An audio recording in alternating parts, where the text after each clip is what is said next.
for you, not an insurance plan. Scott Family Dental. Compassionate care, lasting smiles. Visit scottfamdental.com to schedule today.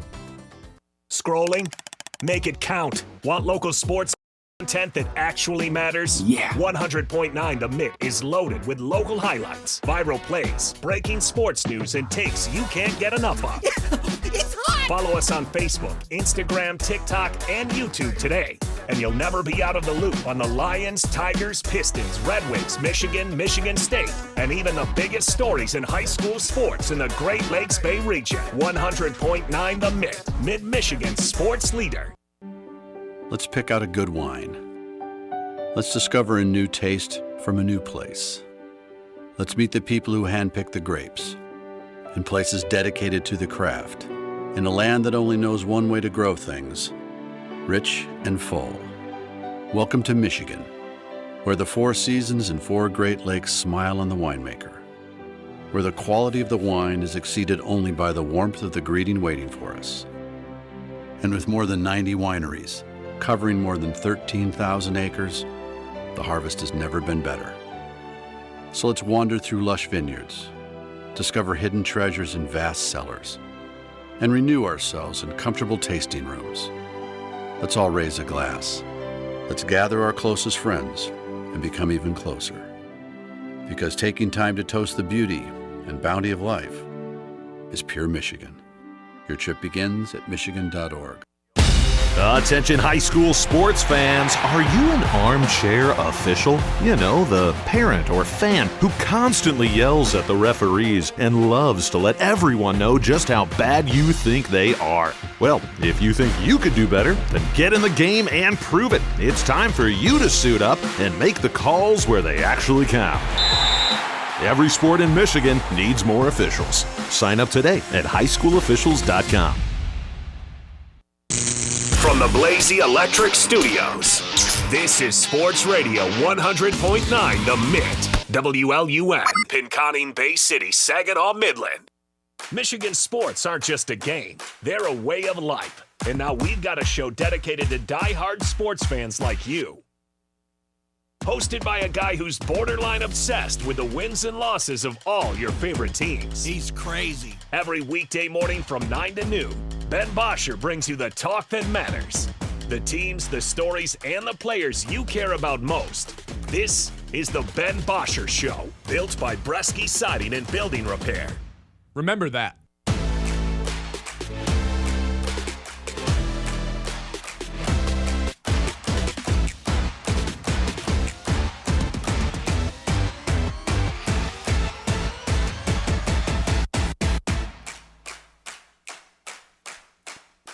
Hello. Good morning, everyone. It's a big one today. You know why. Lions hired their new offensive coordinator. I think we can pull off basically 3 hours of talking about this. I'm so excited.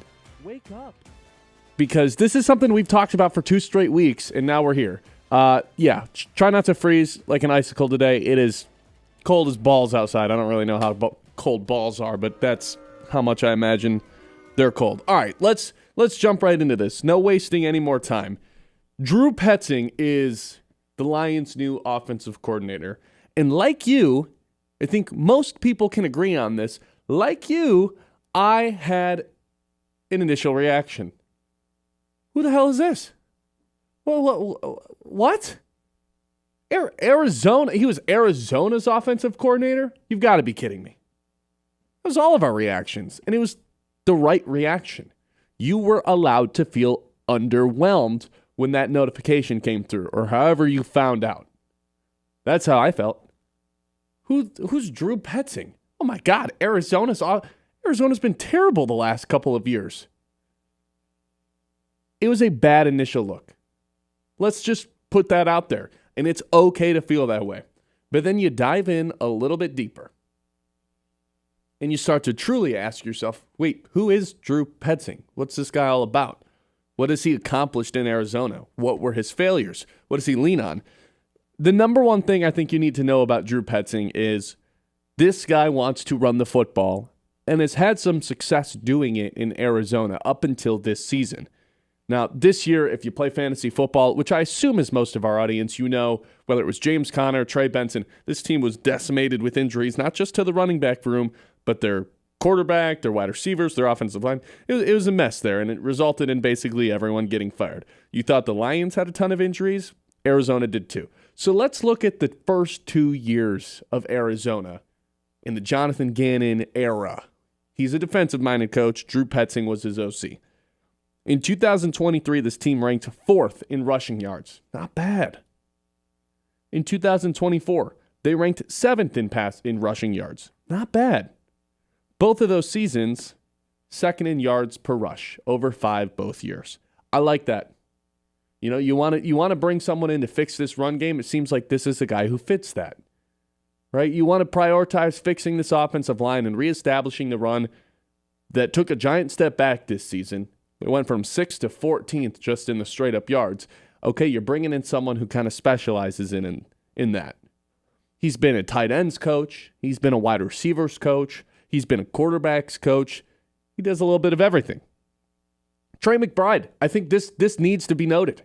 Trey McBride this season in Arizona as the tight end, 126 receptions. That was 2nd in the NFL. Not amongst tight ends, just straight up. The NFL tight end record for receptions in a season with 126. Big winner, Sam Laporta. Last year, he turned Michael Wilson, of all people, into a 1,000-yard receiver. Should not go unnoticed. And maybe most importantly, Jacoby Brissett was breaking NFL records, it felt like, on a weekly basis. 2nd most passing yards in the NFL since he took over in Week 6. 23-8 touchdown interception ratio. Now they won 1 game with him. But again, this team was super banged up. They put up numbers on offense after completely abandoning the run this season, 31st in attempts. Again, I like the fit of Drew Petzing with the Detroit Lions. You want to reestablish the run game? You found someone who specializes in the run game. Fine by me, but don't stop here. If you want to fix the offensive line, continue to double down on this need that you have this offseason. Go spend in free agency on the offensive line. Go use your draft capital to find your next offensive tackle. Don't stop here, okay? Because you ranked 25th in EPA per rush last season. That's disastrous. Both of your running backs were below 50% in success rate. Last year, they were both in the top 12. Look, Petzing's going to come in and use a ton of 13 personnel, multiple tight ends on the field. All right, again, big winner, Sam Laporta. Big loser, Isaac Tisla. Wants to do a ton of play action. That's been a case out in Arizona. Even Kyler Murray's put up good numbers in the play action game. W for Jared Goff. Look, the nerds really like Drew Petzing. There's this whole debate yesterday about, well, if you don't know him, then you're just uneducated and you're not allowed to have him take. No, I don't think that's true. You're allowed to be underwhelmed based on the initial who the heck is this? Because he wasn't even one of the reported candidates that the Lions were trying to hire. So it's okay to feel underwhelmed, right? You look into it, and it's like all these quote-unquote experts love this guy. They love him, think it's a great fit. And I understand what their vision is and why they want to bring a guy like Drew Petzing in to fix the run game. I mean, if there's one thing I want you to take away, it's that they're trying to fix the run game, and I appreciate that. Here's the problem. The Cardinals fans and the Cardinals writers hate him. They hate this guy. And this sparked an entire different debate yesterday of whether or not you care what an opposing team's fan base even says. I do. All right? I care if an entire fan base is like, no, we did not mess with this guy. He couldn't design a game plan that wasn't off script. Like once we got past that first play or first drive out of the game, everything fell apart. Star players phased out. Could not complete a 4th down. They've been in the bottom 5 of 4th down conversion percentage each of the last 3 years. The fans despise him. The writers hate him.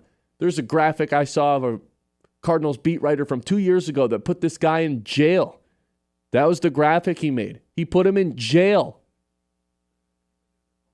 That, to me, is a huge red flag. But again, like I told you, I see the fit, I like the vision. My other issue with this is he's best friends with Ben Johnson. Was in Ben Johnson's wedding as a groomsman. Does that matter? I don't know, but it's weird. Why is this now twice that the Lions have tried to hire an offensive coordinator, and both times they've been somewhat tied to Ben Johnson? John Morton was a part of the offense in 23 when Ben Johnson was kind of putting it all together. Now this year they're hiring his best friend. It's just weird. That's all I'm saying. Move on. I don't love that nugget that he's friends with Ben Johnson even a little bit. It's also the fourth offensive coordinator they're hiring in the past 6 seasons. That shouldn't go unnoticed. You're 1 for 3 so far, with Ben Johnson being the hit, Anthony Lynn being a huge failure, Johnny Morton being a huge failure, and now, because of the huge swing and miss you had last season, you cannot afford another swing and miss here. And here's the bottom line. This doesn't feel like a guaranteed home run. All right, there were some other candidates that would have felt like home runs. We've talked about them. We don't need to bring them up again. Again, I want to make this clear. I like the fit with Petzing. But do we believe that Brad Holmes and Dan Campbell let their ego get in the way, trust their culture a little bit too much, and suddenly you might have settled for a lesser candidate just because he fit with you guys? Anybody believe that? Maybe. Here's the bottom line. Whether you love this guy or whether you hate this guy, whether you think he's a genius or whether you don't know who he is, or whether you're just trusting the Arizona fans and writers that this guy sucks, whatever you feel, it doesn't change the fact that it doesn't eliminate the fear that we had with this team, that they have taken a step back in the offensive line and they're not going to be able to get it back. I lose sleep over that. I genuinely lose sleep laying up at night thinking about this offensive line and how they get it back. This hire doesn't make me not have any of those fears. Those fears still exist. Drew Petzing's big baby head doesn't make me feel any better about those problems. I see the vision. I see what the Lions are trying to do. Sweet. You're still rolling out next season with the same doubts you had leaving this one. You needed either a home run hire at OC, a home run first-round draft pick to help the offensive line, or a home run free agency signing to help the offensive line. I don't think they just had a home run hire at OC. But again, for the 8th time, I see the vision. I don't hate this. There's some upside here. I just think it's weird that he's friends with Ben Johnson. It's off-putting, to say the least. They want to fix the run game. Awesome. They found someone to help them do that. Did they ignore some other better candidates? Quite possibly. Is it because Brad Holmes and Dan Campbell believe in themselves? Not too much, but they won't put their egos aside and just bring in someone who could genuinely help them. They want to be able to, have a nice culture fit. Could be. I don't hate Drew Petzing. I think it's a good fit. But again, all those fears, all those doubts, they still exist. It's not a slam dunk. And at some point this offseason, I think you're going to need a slam dunk. 989-837-6125. So now that you've had 18 hours to think about this and do whatever kind of research you want to do, I know I did some, what are your thoughts on Drew Petzing? And do you believe that Dan Campbell and Brad Holmes are capable of making the right hire here? Because again, Anthony Lynn, whiff and a miss. Ben Johnson, slam dunk. John Morton, swing and a miss. Their reputation is just as much tied to Drew Petzing as anybody else. This has to be a hit. At the very least, it has to be a single. Arizona fans would tell you it's a strikeout. Some experts out there would tell you it's a home run. Either way, you got to fix this offensive line. And that's kind of where I'm at with this hire. I see the fit. It doesn't solve any problems. 989-837-6125. What say you? This is the Ben Bosscher Show live here on 100.9 The Mitt. Iron Stack Technologies brings you the 9 o'clock hour. I know we talk about game plan all the time on this show, and with Drew Petzing here, we're going to be talking about it a lot. Can he scheme up Sam Laporta?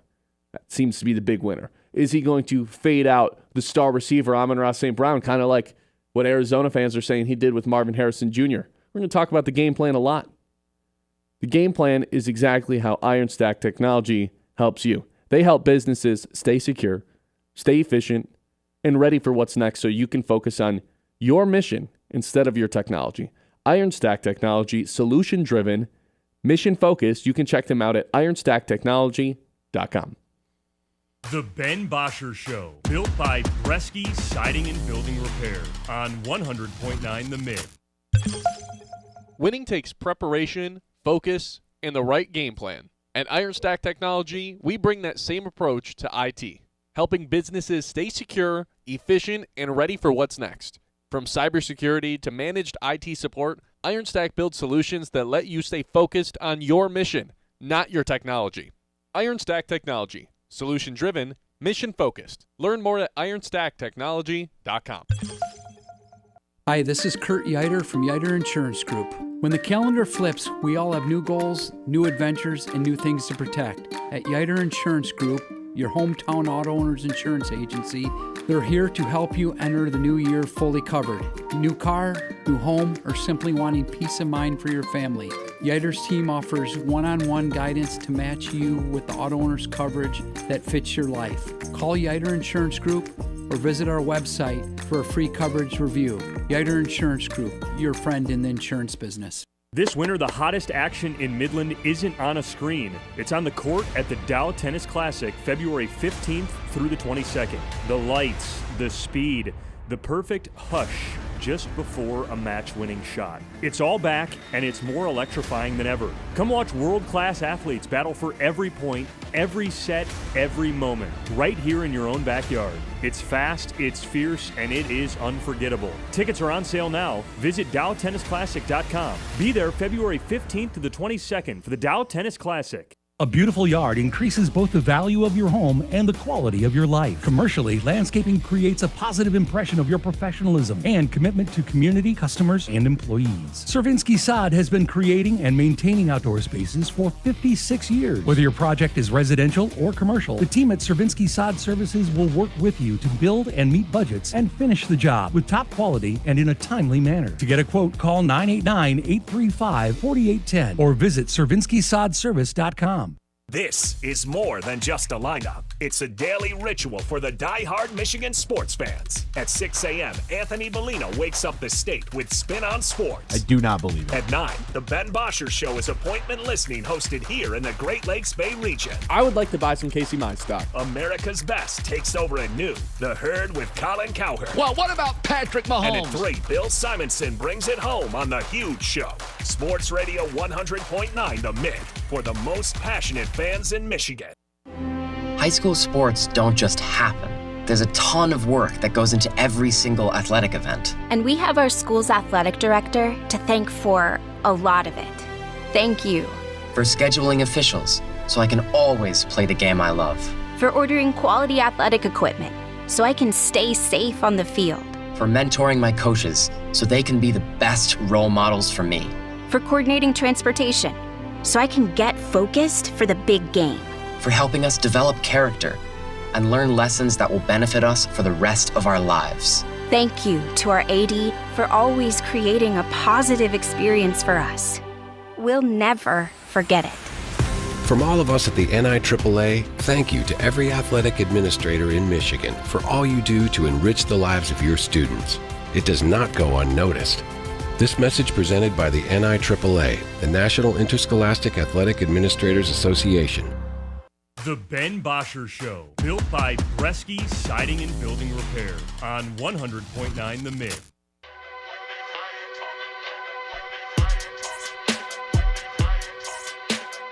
If you've come here looking for an explosion, looking for someone to be completely irritated with the Drew Petzing hire, I think you've come to the wrong place. I don't despise this hire. I understand the fit. I see what they're trying to do. They're trying to build upon the run game. I get that. It just, again, it feels like there was better candidates. We don't need to harp on that any more than we already have. This was a little bit underwhelming initial reaction, but when you dive into it, you're like, okay, I see the vision. I know what they're trying to do. It doesn't solve anything, though. And that's, I guess, where I'm at with this. It's not a problem solver. I feel like there was some problem solvers available. This was clearly not a guy who was sought after by not reported any other team. And there's a reason that he was fired and his entire coaching staff and coworkers in Arizona was fired. But with that being said, I do not despise this. I think he's a good fit for the Lions in terms of what they needed. But this was always Brad Holmes' thing, right? We don't bring guys in based on needs. We don't draft based on needs. We go best available. Didn't feel like they did that. But nonetheless, they found someone who can theoretically help them build upon the run game. Once you get over that initial reaction of who the hell is this, ends up being an okay fit for this Lions team if you can look past Arizona's terrible 3-13-1 record that they had last year. Can I look past his giant bald head, though, or no? No. You said that's impossible that's to something miss. I can't get by. Yeah, you say you've come to the wrong place for an explosion about to hire. Not so fast, buddy. No, I'm just kidding. I think that there's a lot to unpack here with everything that you broke down in the opening segment. And I think that, like you said, after you do a little bit of a deep dive, it makes sense from a fit perspective. I think that is totally fair to go there. But the fan base part, to me, is something that I can't really get by. And there's a whole different debate of why would you even bother looking at what the fans are saying? Why wouldn't you just trust the experts? It's like, I don't know, man. I don't like that because I don't like that either. One, the fans, whether or not you think they're like this whole term of being ball knowers or whatever, okay, whatever. The Arizona Cardinals fans watched every play and every snap of that team this season, and probably the last 3 seasons of Drew Petzing being the offensive coordinator.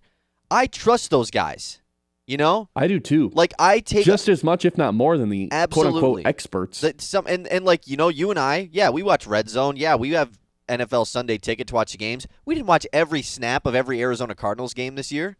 Those Cardinals fans did. They know and they have their feelings about whatever there is about the team because they watch the games and they know. And so, to me, I take a lot of that into consideration because if you asked Lions fans, hey, how did you feel about John Morton? What would they all say? Useless. Sat in the booth and did nothing. And would we say, yeah, that makes sense? Yeah, boring I agree. Run game. Right? We would agree with that. Yeah. So I take a lot into what the fans say. I think it's totally valid. I mean, if you go on Twitter right now, my entire feed is just Cardinals fan pages and Cardinals fans just celebrating that Drew Petzing is gone. Or telling Lions fans that they're sorry. Exactly. Here, I pulled up their subreddit. I mean, I'm seeing some crazy comparisons being made to this guy. One subreddit post said, he's absolute trash. He seemed like he would have his script, refused to adjust, and once his script ran out, the game was over. I don't love that. I don't love that. I don't love that at all. There was this one was scary too. Get ready for all your star players to be phased out. It's like, oh man. It gets pretty dark here. I'm struggling to find any Arizona fans or writers or anybody that was willing to step up and defend this guy. It feels like he's the biggest reason Jonathan Gannon got let go, unfortunately. So I don't know, man. I don't know about that. I don't know. That's Jonathan something Gannon I can look past. Jonathan Gannon was a defensive guy, and their defense wasn't very good. Well, neither was their offense. Yeah, but they also didn't have Kyler Murray all season long. Sure. And also, by the way, this whole they phased their wide receiver 1 out. No, they didn't. They found their real wide receiver 1. Michael Wilson was a dog the whole back half of the season for the Cardinals. 1,000 yards, 7 touchdowns. Yeah, I mean, can't be nothing. It's not like he's just some guy that they oh yeah, just go get 1,000 yards for us. He was great, and McBride was had one of the better tight end seasons we've seen in a long time. So, yeah, I think that there's a lot as far as you look at the guys that are available. You know, sure. That and Nate in our YouTube chat makes a good point about this. It makes you think that a lot of these home run hitting guys that we have discussed, with the amount of head coaching jobs that are available, maybe it does mean Mike McDaniel's taking the Raiders job. Maybe it does mean your guy Mike McCarthy is going to be actually involved for this Steelers job, which it seems like he's interviewing for. That's probably the way to look at this. Now, if Mike McDaniel ends up the offensive coordinator somewhere else, it's not going to be fun. It's not going to be a good time. No. I guess the part that I'm the most hung up on is what was the urgency about yesterday? Because there was no reports that the Lions were interested in Petzing. Even it seems like it caught basically all the beat reporters who are usually plugged in on this stuff off guard as well. And there was no one else that had reported he was interviewing anywhere else. So why'd they pull the trigger yesterday to get him in the building? That's the part that I can't seem to figure out. It felt like they just found their guy, and they were like, well, this is our guy. We want to fix the run game. This is the best candidate we have to do it.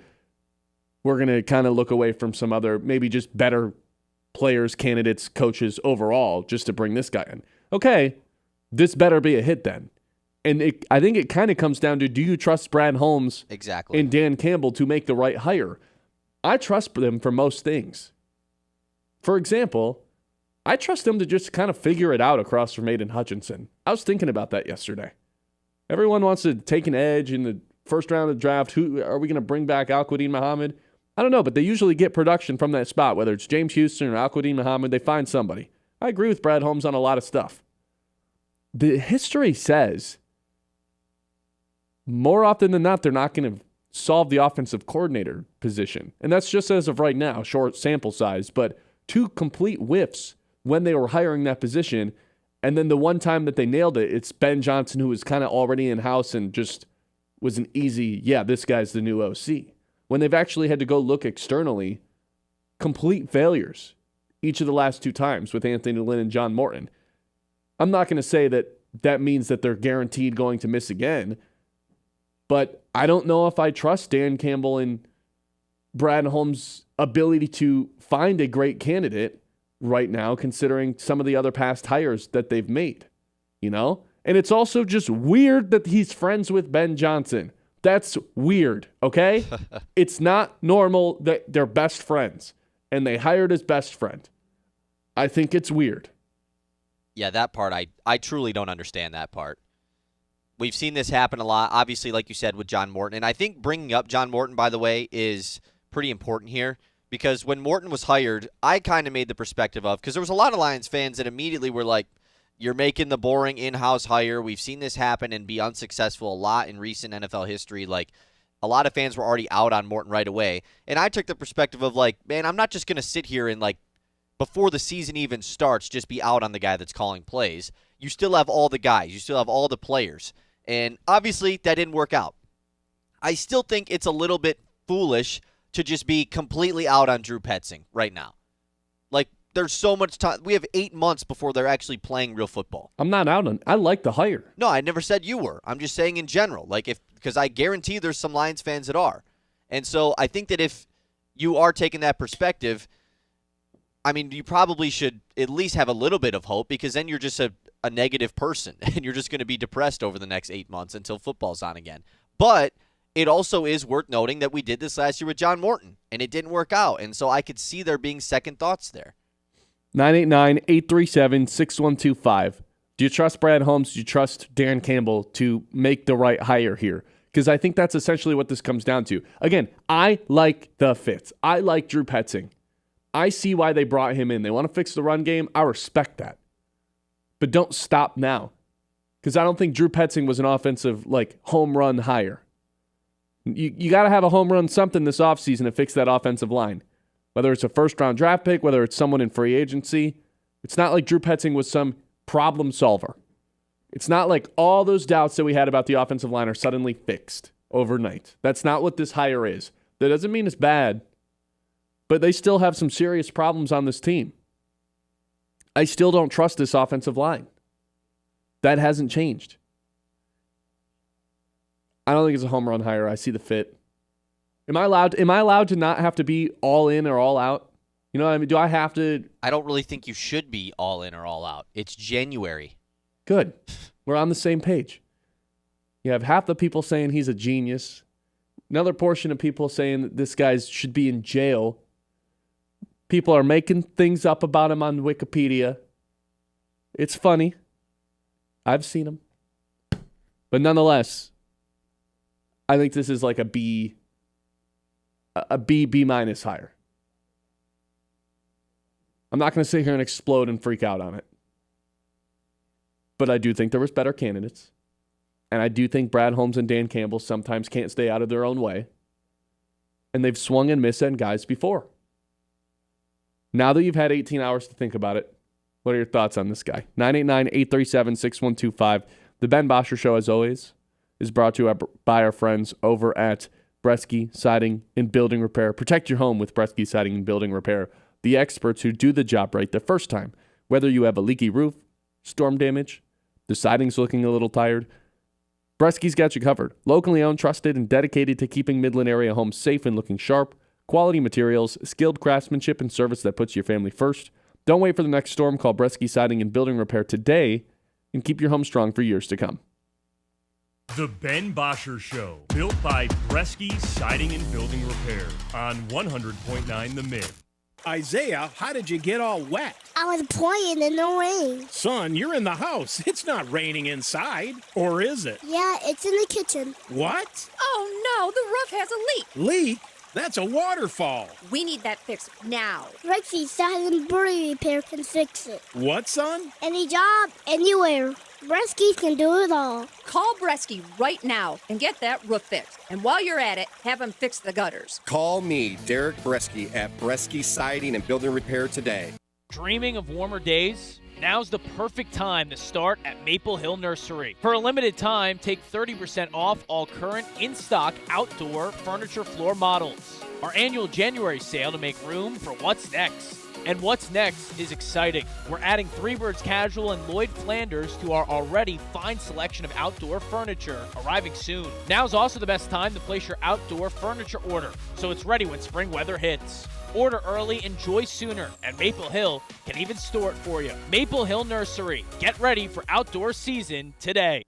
From the depths of the ocean to the farthest reaches of space, Corning's technologies push the boundaries of what's possible. We're the world's leading innovator in glass and ceramic science, and we're innovating right here in Michigan. Corning's solar wafer site in Hemlock is helping guarantee American energy security. We're investing in our local Michigan communities. That's why Corning is a proud sponsor of the Great Lakes Loons. Learn more about Corning today at corning.com.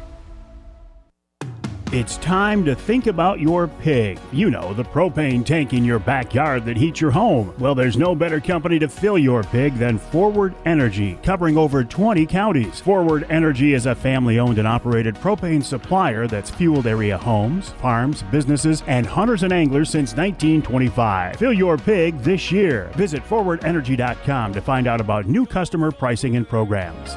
With Forward Energy. Suit up, Sea Captain. At Dive and Glide in Midland, we've got all the gear you need to make a splash. Flippers that fit like a glove, masks that show you the underwater magic, and tanks ready to fuel your next adventure. Whether you're snorkeling the local lakes or dreaming of ocean depths, Dive and Glide has your back and your fins. Find us on Cambridge Street or swim over to diveandglideinc.com. Dive and Glide, making waves one splash at a time so you can dive deeper than ever before. At Aird Insurance Group, they're more than just policies. They're your trusted partners in protecting what matters most. Whether it's auto, home, life, or business insurance, their team takes the time to understand your needs and find the best coverage for your unique situation. With personalized service and unbeatable rates, Aird Insurance Group makes protecting your future easy. Call Aird Insurance Group today and see why their clients trust them to keep them covered. Aird Insurance Group. The experience matters. The Michigan Baseball Foundation is more than just baseball. It's a driver of economic growth and community. Operating one of the nation's top minor league stadiums, MBF supports job creation and regional development. Through creative partnerships and charitable giving, MBF has helped bring projects like Dow Diamond, the East End Development, Fairfield Inn and Suites, the Plaza, and the Dow Bay Area Family YMCA to life, generating over $23 million annually in economic impact. Every Great Lakes Loons ticket supports these efforts. Learn more at MichiganBaseballFoundation.org. We're in your town, your school, your huddle. 100.9 The Mitt is here for sports fans in the Great Lakes Bay region. From the hardwoods of Saginaw to Midland's Friday Night Lights. From the streets of Bay City to Freeland, Frankenmuth, and Hemlock. We roll through Beaverton, Auburn, Pinconning, Essexville, and Shepherd. All the way to Gladwin, Birch Run, Coleman, and Bridgeport. This is your sports station. High school, college, NFL, the Loons. It's all right here. 100.9 The Mitt, Mid-Michigan sports leader. The Ben Bosscher Show, built by Bresky Siding and Building Repair on 100.9 The Mitt.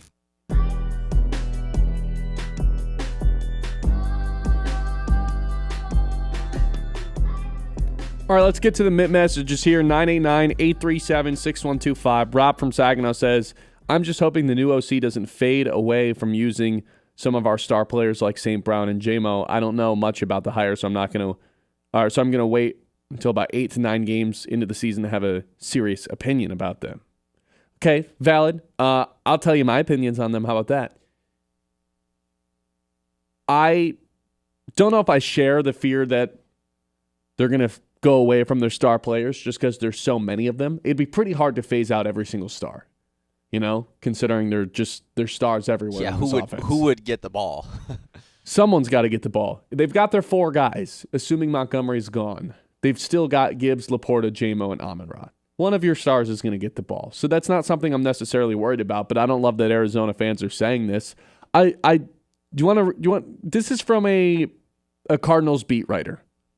Cardinals beat writer says, I would pray for the people of Detroit. Would be surprised if there's a worse option on the market, completely tone deaf and runs the anti-Ben Johnson offense, complete conservative play calling all the time. Okay, could be a salty writer. That's a writer, not a fan? Yeah. What a crazy thing to say as a writer. Could just be a salty person, some bias showing. But again, I'm not just going to ignore all this stuff of the Arizona fans / writers / media people totally bashing the dude. They didn't like him. That can't just go unnoticed. I like the fit. I like the vision. I see what they're trying to do. But, man, that's alarming. And I think that's okay to view it that way. Let's look at some other Mitt messages that we have coming in. 989-837-6125. I believe it's a walk-off home run for the Lions. Wow. I don't know what would make anyone say that. It's a walk-off home run. A walk-off home run would be like it was the last second, everybody was already hired, and they went with this guy, and it worked out. Yeah, they pulled someone out of retirement. Pinch hit, walk-off home run. Yeah. No, I don't believe that it's a walk-off home run by any stretch of the imagination. I think we're hoping it's a single, but it's still kind of TBD. Another text says, I'll be interested to see if Mike McDaniel does or does not take a head coaching job. I think he's the Raiders' next head coach. That's just my prediction, but I would assume he's got to be a head coach. With the amount of offers there are. I don't want to sit here and slam my fist and say, well, I wanted Mike McDaniel, so I don't like this hire. I don't think that's fair to Drew Petzing to judge him based on that. I will say if he ends up being an offensive coordinator somewhere, like you said earlier, and not a head coach, it's going to sting. That would hurt. And I think I'm just going to leave it there. Another text that says, I'm not upset at this at all, just confused as to why fit is worth more than just talent. That hits the nail right on the head. I see what they want to do. And I know I've said that 1,000 times, but I want to make it clear. I don't hate this hire. I don't. I like it. I think there's good things about Drew Petzing that we can talk about. Sam Laporta, buy stock on him. Right? Trey McBride just was the best tight end in the NFL for the last 2 seasons. They were a really strong rushing attack his first 2 years in Arizona before injuries decimated them. Those are positives. Turn Michael Wilson into a 1,000-yard receiver. That's a positive. Jacoby Brissett broke the record for most completions in a game. That's a positive. Ton of play action. That's a positive for Jared Goff. But again, seemed like there was just better guys that were available. If an entire fan base is like, I'm out on this guy, that's a red flag to me. And then again, we can get into the whole debate of should you even care what the other fans think? There's too much emotion into this. I care.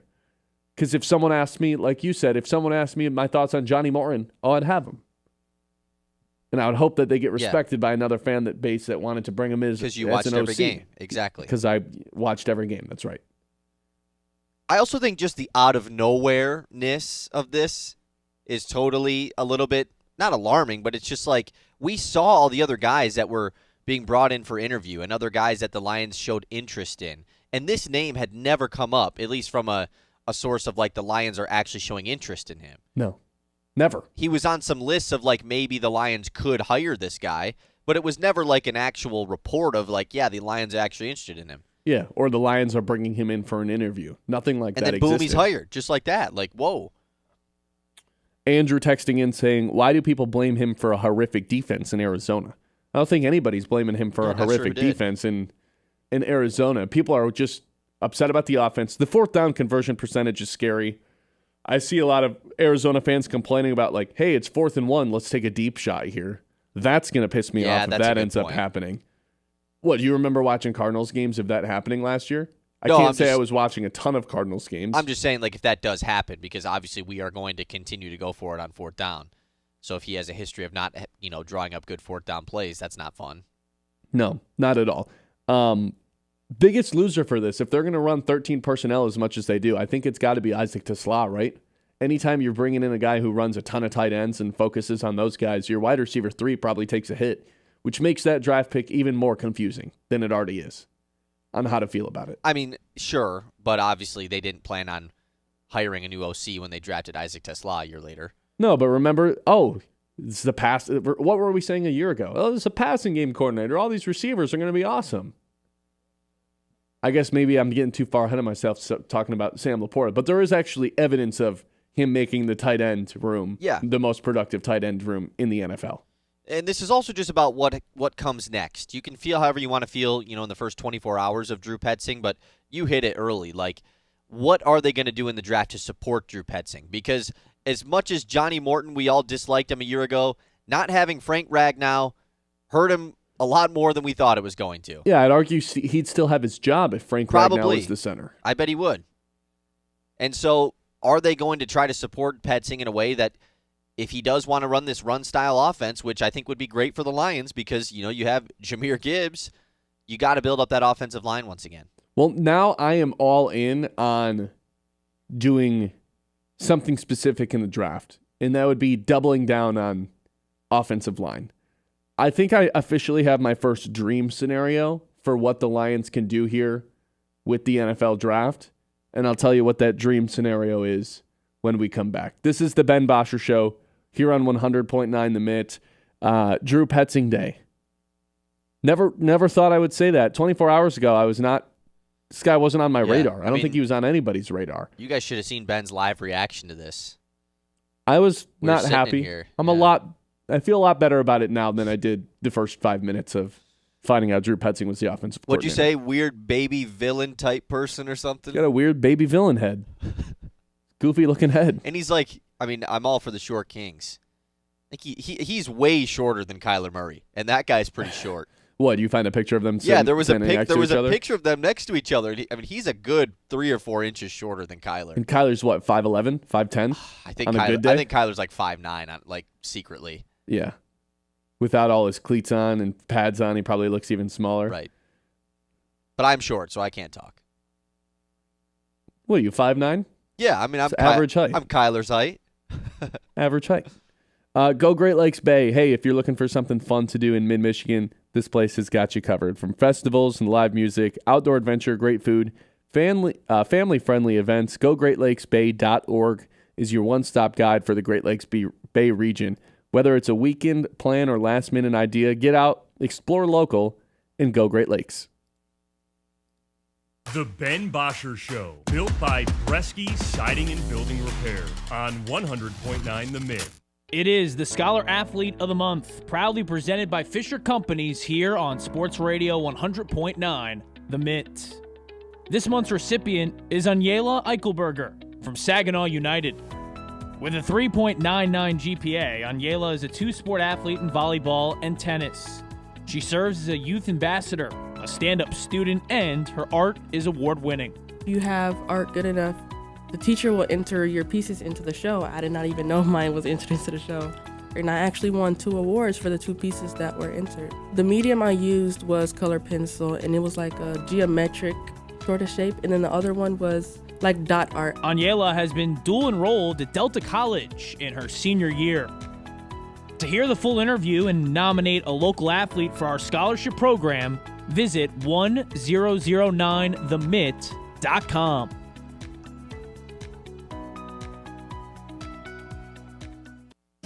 Midland Eye Care wants you to know the pervasive use of technology can lead to digital eye strain, burning or tired eyes, headaches, fatigue, loss of focus, blurred or double vision. Overexposure light from electronic devices may also increase the likelihood of developing serious eye conditions such as age-related macular degeneration. To give your eyes a rest, remember 20-20-20. Every 20 minutes, take a 20-second break and look at something 20 feet away. This message brought to you by Midland Eye Care, your vision source on Eastman Road in Midland, on Cedar and Gladwin, and now on East Washington in Freeland.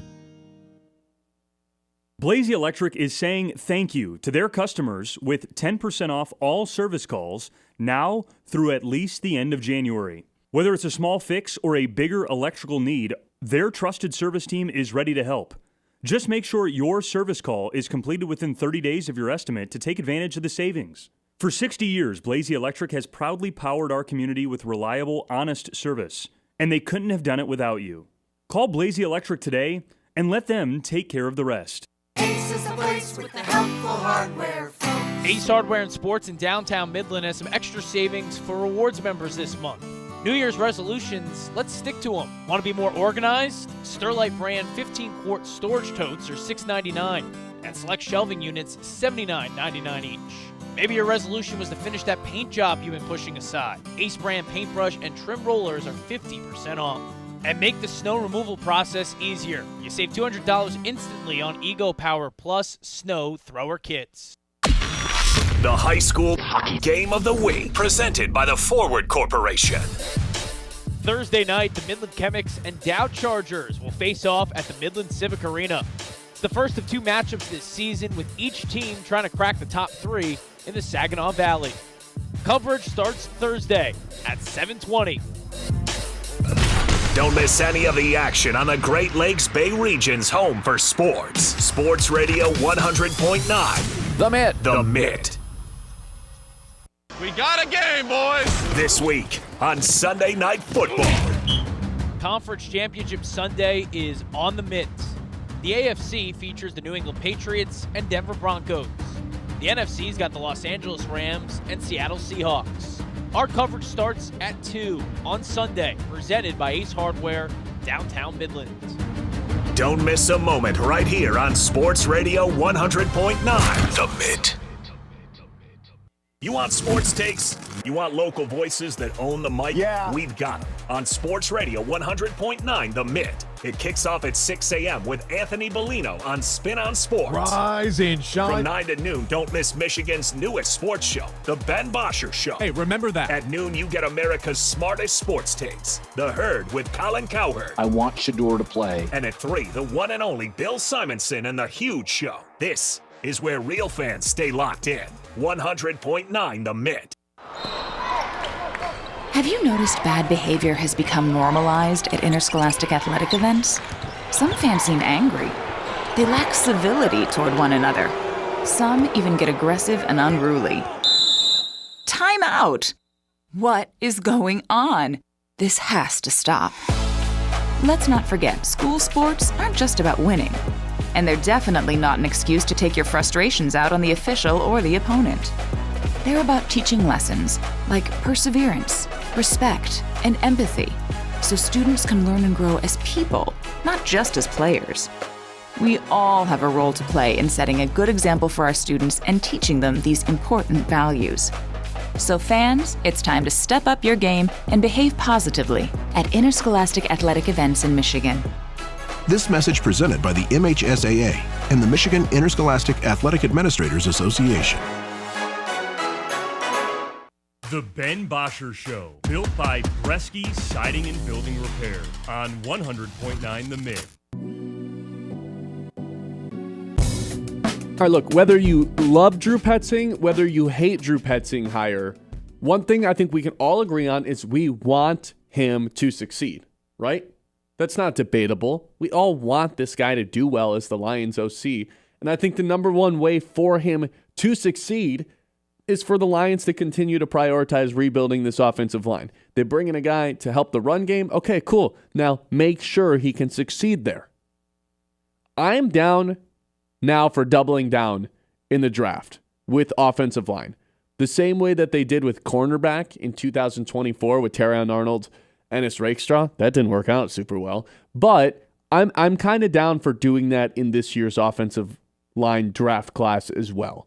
Take a tackle in the first round. My dream pick would be the guy you got to watch yesterday in the national championship, Francis Mauigoa. Like, that to me is the dream scenario at 17. I've seen him drafted as high as 6th. I've seen him in the top 10 a handful of times. Maybe he doesn't make it all the way to 17, but he's got short arms. Sometimes I see him mocked there. I'm not going to pretend like I'm some draft analyst expert, but if he's available at 17, that's a guy I think I'd be in love with. And by the way, the Lions have not missed a draft pick inside the first 2 rounds of an offensive lineman since 2015. It's been a long time since they've whiffed on an offensive lineman. Even Tomlinson? That's exactly who it was. Spent 2 seasons with the Lions. Yep. They don't usually miss on the first 2 rounds. They hit with Tate Ratledge. They hit with Penei Sewell. They hit with Frank Ragnow. They hit with Taylor Decker.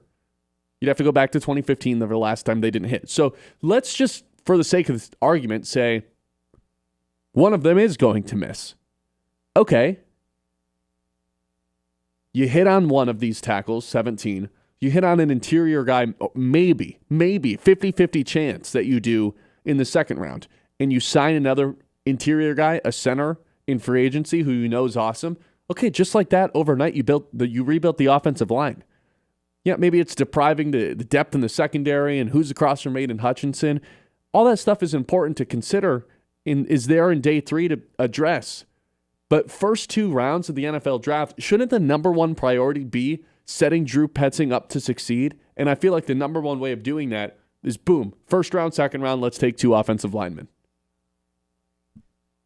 Yeah, I mean, that would make it easy to frame your opinion on Drew Petzing. Like, that's what we've talked about. It's hard to just say now whether you're in or out on him. Now, if he does get set up with a good offensive line, okay, then you can decide pretty quickly if he's the right guy or not. Because if it's not working out, then what else do you need for him? You know, if you rebuilt the offensive line, you have all these great weapons. But that's obviously them doing that. I mean, we're in line that, and I think a lot of fans are in line that taking a tackle in the first round is just for sure the play. I mean, obviously, but if there isn't a guy they like there, then it's just not going to happen. But you just really hope that there is, or the Lions get aggressive and make some sort of move to acquire that guy.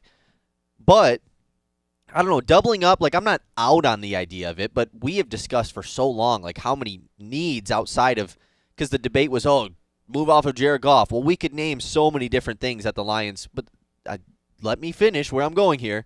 There were so many different things that were ahead of that, you know? Like, why would you do that? There's so many different things that the Lions need to address positionally.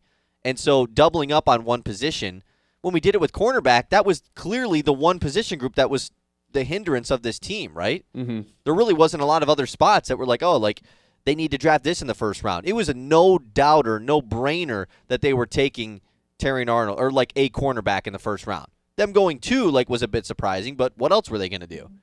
I think it's equally as much of a need right now, offensive line, than corner was that season, if not more. Yeah. Especially considering that's the way that the Lions' success has come in the past, in the last 5 years.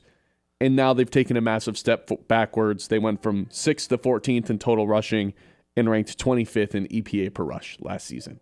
And they have a higher draft pick. And they have a higher draft pick. I think that plays into this. They haven't had a draft pick this high since they had the Jack Campbell pick, you know, in that draft. Campbell's 18, right? So, I mean, it's right in the same mix. So it's been some time since they've had a pick that high. You got to take advantage. I think Francis Mauigoa. Learn it at some point. We're learning on the fly. I have no idea. That to me is my dream scenario. I'm watching that guy in the national championship last night. He seemed like a stud on that right side. Pair him next to Penei Sewell, or I guess across from Penei Sewell, and you've got 2 generational quote-unquote talents. Maybe that's a little bit of a stretch for Francis Mauigoa, but you got 2 first-round tackles that you know are just your tackles for the foreseeable future. That fixes a lot of things. And will this person outperform Taylor Decker in year 1? I don't know, but they need to redo this entire left side of the offensive line, in my opinion, including the centers. I'm good on Graham Glasgow. That seems like the most obvious we're done with you of all time if he doesn't retire. Okay, let me throw this hypothetical at you. I think I probably already know the answer. What if you get a confirmed 100% Decker is coming back next season? Like, it is confirmed he'll be here starting. Like, there's no Frank Ragnow going on here. He's back for next year. Then your first round, like, because I still would be in the boat of, like, doesn't matter, you have to plan for the future. But then your first round pick just isn't playing. And then I think it would have to be the Vega guy. I think it'd have to be the Vega player from Penn State. Could move inside. He's projected to just play inside. A lot of people think this Francis Moigoa guy should be playing inside too, but Vega, I think his name's Iona Vega from Penn State. This is a guy who's just going to play interior. Then I would say maybe take him and have him play center or guard. Was a tackle in college, though? No, I believe he just was a guard. Oh, okay. I get what you're saying. That would be what I would say if you know for a fact Taylor Decker's coming back, maybe second-round draft to tackle. But either way, like there needs to be new faces on this offensive line. At least 3. At least 2. At least 3? At least 2. Yeah, If Taylor Decker returns, then 2. So just out on any sort of mahogany starting at left guard next year. You got to bring in some competition for him. Look, I think the fastest route, the most direct path that the Lions have of getting to a Super Bowl is just saying, you know what, defense, we just hope they stay healthy this year. We have to upgrade the offensive line. We have to double down, triple down on getting this thing close to where it was last season and in 2023. Are we ever going to find another Frank Ragnow? Probably not. But you got to find something other than Graham Glasgow. You got to find something other than Christian Mahogany. If he ends up winning that starting job because he progresses this offseason, so be it. But then I would like Taylor Decker replaced, to be quite honest. I think it's time.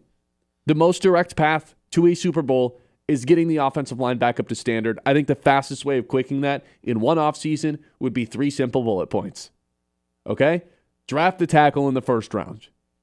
Draft a guard in the second round. Sign a center in free agency.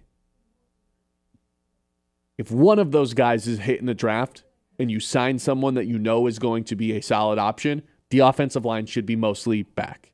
85% back. Yeah. The number 3 point there, I think, is the biggest one because we saw it last season when they drafted Ratledge. Like, there was talks of him playing center.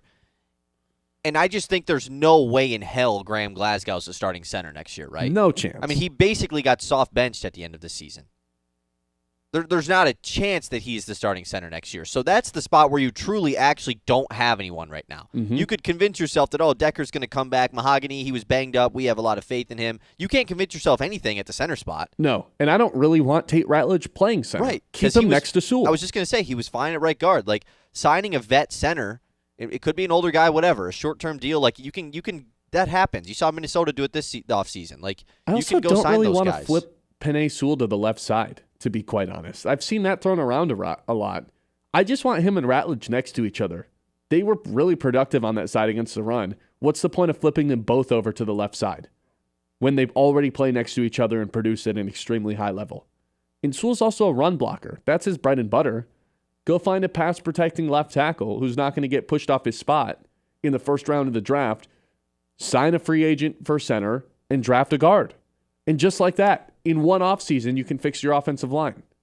And even if one of your draft picks doesn't hit, you got one that did, and you've got a free agent that you brought in. Because I would say it's a very unlikely scenario that they draft 2 offensive linemen in the first 2 drafts, in the first 2 rounds, and they both miss. That seems like a huge, Then we'd have to have a Brad Holmes, for sure. Man, what happened? But I also have a ton of faith that wouldn't happen. Agreed.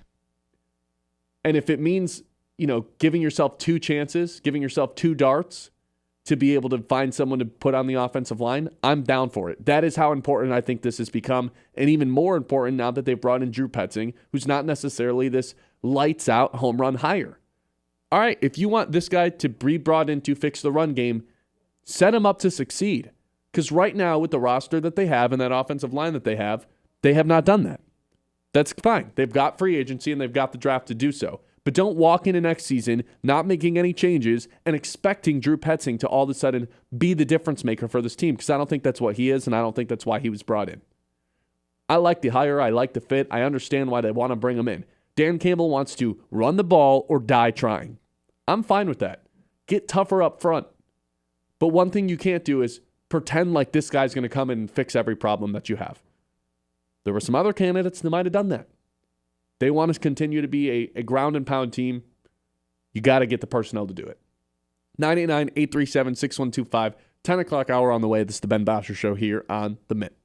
The Ben Bosscher Show, built by Bresky Siding and Building Repair on 100.9 The Mitt. This winter, the hottest action in Midland isn't on a screen. It's on the court at the Dow Tennis Classic, February 15th through the 22nd. The lights, the speed, the perfect hush just before a match-winning shot. It's all back, and it's more electrifying than ever. Come watch world-class athletes battle for every point, every set, every moment, right here in your own backyard. It's fast, it's fierce, and it is unforgettable. Tickets are on sale now. Visit DowTennisClassic.com. Be there February 15th to the 22nd for the Dow Tennis Classic. The high school game of the week, presented by the Forward Corporation. Thursday night, the Midland Chemics and Dow Chargers will face off at the Midland Civic Arena. It's the first of two matchups this season, with each team trying to crack the top three in the Saginaw Valley. Coverage starts Thursday at 7:20. Don't miss any of the action on the Great Lakes Bay region's home for sports. Sports Radio 100.9. The Mitt. The Mitt. From Midland to Bay City, Saginaw to Sanford. From Frankenmuth, Freeland, and Hemlock to Auburn, Essexville, and Pinconning, 100.9 The Mitt is the heartbeat of the Great Lakes Bay region, and proud of it. We're your home for local sports, local stories, and local pride. Whether you're in Birch Run, Beaverton, Gladwin, Chesaning, or Coleman, football, basketball, hockey, Spartans, NFL, Loons, all right here. 100.9 The Mitt, Mid-Michigan's sports leader. We are the NFHS. That stands for the National Federation of State High School Associations. But really, what we stand for, together with the MHSAA, are the 292,000 high school sports students in Michigan. And so we stand. We stand for the runners, soccer, and basketball players. We stand for their coaches, administrators, and officials. We stand for the swimmers, football players, and wrestlers. We stand for the golfers, softball, and volleyball players. We stand as the national leader and advocate for high school athletics and all who participate in them and make them possible. Because it is our purpose to ensure that high school students get to play, perform, and compete together. To learn more about who we are and what we stand for, visit nfhs.org. Are you an enthusiastic sports fan? Want to have fun and get in on the action? Heck, yes. That'd be awesome. Have great attention to detail? Want to stay active? Definitely. Want to give back to the student athletes in your community? Obviously, yes. Then you'd make an excellent high school sports official. We need more officials in Michigan. Because with no high school officials, there are no high school sports. Sign up today at highschoolofficials.com. From the Blazy Electric Studios, this is Sports Radio 100.9 The Mitt, WLUN, Pinconning, Bay City, Saginaw, Midland.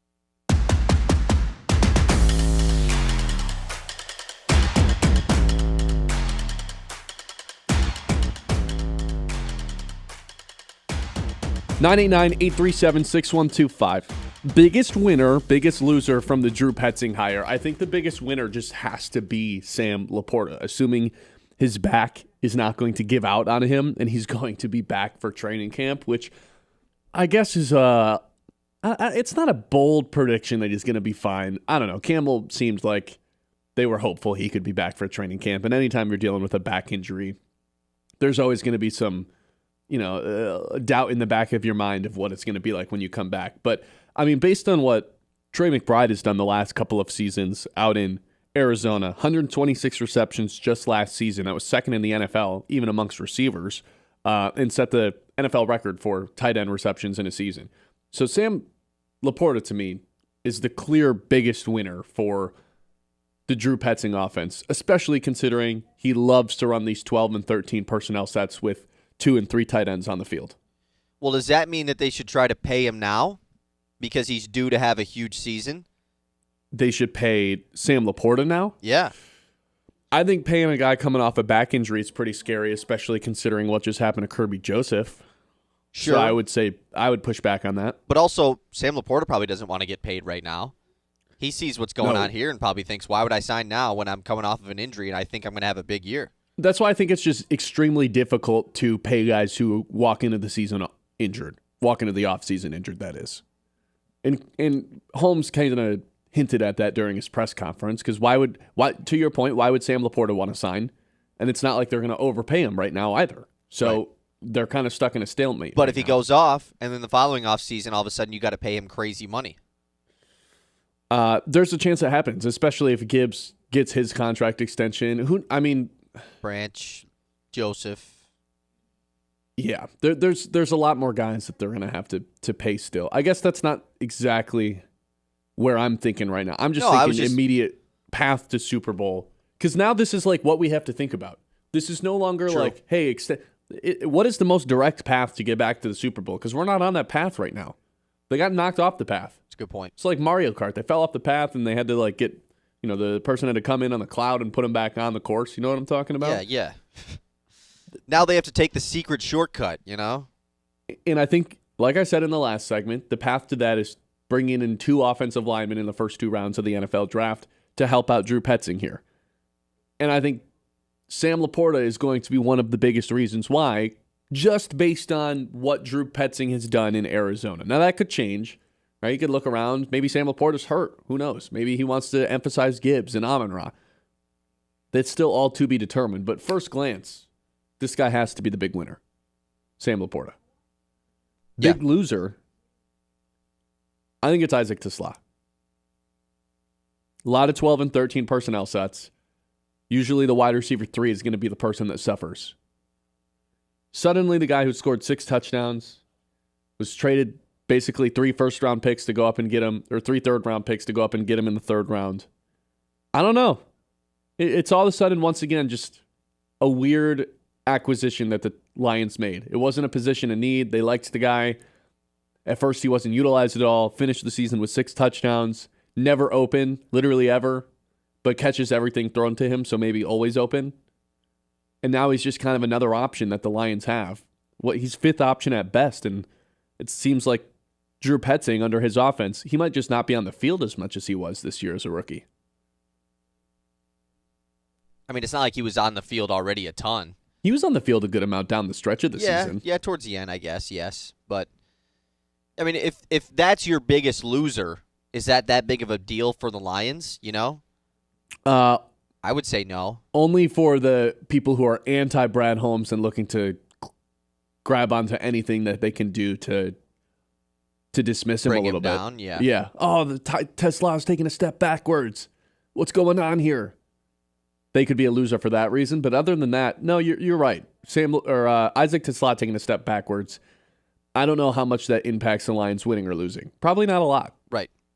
Whereas if it was a situation where you felt like, oh, maybe Amon-Ra St. Brown is going to be used less because their slot guys weren't used to their highest amount or whatever, just some sort of excuse, then you'd be a little bit more worried. But if Tesla is the one guy that you're like, it might be Tesla who gets a lack of production this year, I don't think that's so bad. I gave it a B to B- higher, and that feels like a knock, but it's not supposed to be. I would say that probably feels like a plus based off of the public reaction to this. I'm just trying to balance the idea of okay, I understand the fit here. I like the fit. I like why they went after and got someone who they think can help them fix the run game. But also, this guy hasn't really proven a whole lot and just got fired from Arizona. And his fan base are comparing him to crazy individuals. Fill in the blank terrorist. Yes. Yes, precisely. That's concerning. That doesn't make you feel very great. No. And I think after you get over the initial shock of, wait, who is Drew Petzing? And you start to actually answer that question for yourself of, Arizona's offensive coordinator, strong rushing attack those first couple of seasons, high tight end usage. Okay, I understand the fit here. But the part that I can't see past is the Arizona fans despising him, same with the writers, and he's best friends with Ben Johnson. That's weird to me. And I can't look past that right now. That's weird to me that twice now they have gone and found someone who has some ties to Ben Johnson. It's like they can't get over him. That is definitely the weird part. I mean, I don't really understand that can't be the main reason why they hired him, right?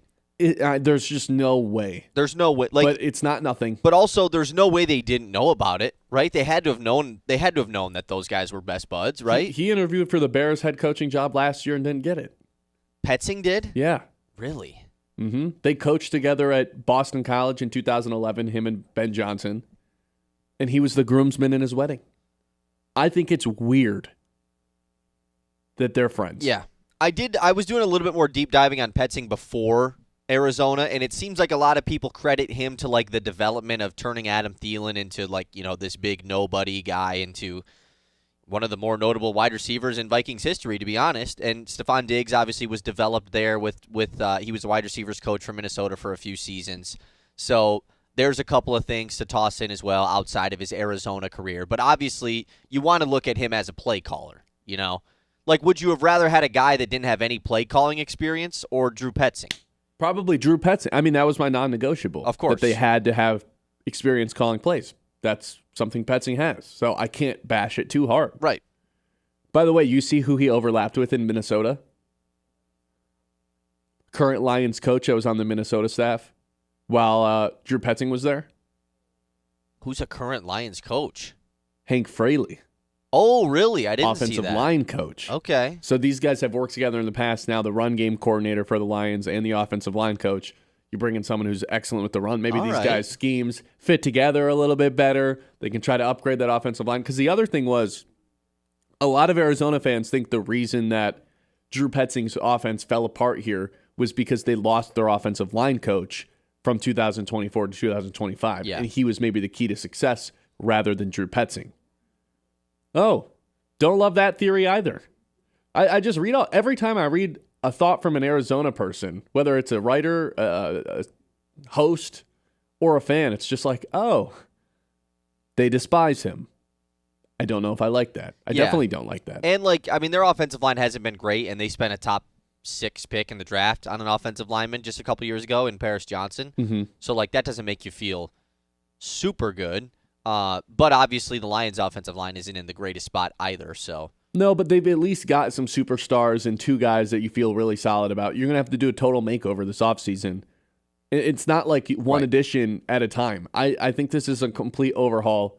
Put in extra resources to fix it with the idea, let's just like almost purposely ignore a couple other position groups so this one can be back up to the standard, because they're not going to win a Super Bowl unless it's back up to being one of the best offensive lines in football. I'm not saying it has to be the best, because you're probably not finding another Frank Ragnow. But you got to be like towards the top 5. I'm down to put extra resources into that to set up Drew Petzing to succeed, to get this offense back up to the standard that it is so they can be the bullies up front. That's the quickest path, I think, to get back to a Super Bowl. All the other stuff, you can figure out the stuff around the edges, depth in the secondary, who's across from Hutch. Those are all problems that shouldn't be ignored. Offensive line needs to be addressed first. Yeah, and that's probably made pretty clear with the hire, too. Nick in the YouTube chat, by the way, says, so his best friend didn't want to hire him, then why the hell did we? Great point. 989-837-6125, 10 o'clock hour, as always, is brought to you by our friends over at Corning, a global leader in material science right here in Midland. From the glass in your smartphones to innovations that power clean energy and advanced medicine, Corning is shaping the future. But it's not just about the tech. It's also about the people. Corning invests in the community, supports local schools, and creates opportunities close to home. With a legacy of innovation and commitment to what's next, Corning is proud to call Midland a part of its story. The Ben Bosscher Show, built by Bresky Siding and Building Repair on 100.9 The Mitt. From the depths of the ocean to the farthest reaches of space, Corning's technologies push the boundaries of what's possible. We're the world's leading innovator in glass and ceramic science, and we're innovating right here in Michigan. Corning's solar wafer site in Hemlock is helping guarantee American energy security. We're investing in our local Michigan communities. That's why Corning is a proud sponsor of the Great Lakes Loons. Learn more about Corning today at corning.com. They know the roads, they know the weather, and they know the community. That's because Forward Energy is fueled by local people who serve the same areas that they live in. Through every sports season and every weather season, they're proud to be on the home team. From automatic deliveries to flexible payment options, Forward Energy makes it easy to stay comfortable all year long. Forward Energy, your hometown propane and fuel supplier since 1925. Hi, this is Jim Mahoney with Link Technologies. If you are a business or a nonprofit organization wondering how to navigate today's technologies landscape, let Link Technologies' talented staff work with you to develop a technology plan custom to your specific needs. We bring 27 years of experience helping businesses and nonprofit organizations just like yours achieve their technology goals. Contact us today and see how the right balance between cloud and on-premise resources can best work for you. Tired of floors that snore? Walls that whisper, meh? Premier Tile in Midland is here to spice things up one tile at a time. They've got backsplash that'll make your pasta jealous. What? Shower walls that'll actually sing in the morning. And floors so fabulous, you'll consider eating dinner off them. Stylish, affordable, slightly obsessed with grout. Visit Premier Tile, located between Stark and Sturgeon, right off US 10. Or at PremierTileStone.com. We got a game, boys! This week on Sunday Night Football. Conference Championship Sunday is on the Mitt. The AFC features the New England Patriots and Denver Broncos. The NFC's got the Los Angeles Rams and Seattle Seahawks. Our coverage starts at 2 on Sunday, presented by Ace Hardware, downtown Midland. Don't miss a moment right here on Sports Radio 100.9 The Mitt. Hey, I'm Ben Bosscher. And I'm Kyle Sandel. And the two of us are live every weekday on 100.9 The Mitt at 9 a.m. until noon, giving you opinions on the teams that you care about the most. The Lions, Tigers, Red Wings, Pistons, those teams. And a whole lot more. Whether we're breaking down a game from the night before, debating the biggest news from the day, or doing a draft or spread picks, we're always having fun. I mean, come on, it's our job to talk about sports. How could we not be having fun? So if the big games aren't enough for you, if you're a real diehard fan, this show is going to be perfect for you. You can count on us to be your morning sports outlet every day. The Ben Bosscher Show with Ben Bosscher and Kyle Sandel on 100.9 The Mitt. This is more than just a lineup. It's a daily ritual for the die-hard Michigan sports fans. At 6 a.m., Anthony Bellino wakes up the state with Spin on Sports. I do not believe it. At 9, the Ben Bosscher Show is appointment listening hosted here in the Great Lakes Bay region. I would like to buy some Casey Mine stock. America's Best takes over at noon. The Herd with Colin Cowherd. Well, what about Patrick Mahomes? And at 3, Bill Simonson brings it home on The Huge Show. Sports Radio 100.9 The Mitt for the most passionate fans in Michigan. Why are interscholastic sports called the last classroom of the day? Because they teach students important life lessons like teamwork, accountability, and perseverance. School sports are so much more than a game. They're about developing the whole person. That's why they're an essential part of every student's education. Encourage your student to participate in the last classroom of the day. Interscholastic sports in Michigan. This message presented by the MHSAA and the Michigan Interscholastic Athletic Administrators Association. The Ben Bosscher Show, built by Bresky Siding and Building Repair on 100.9 The Mitt.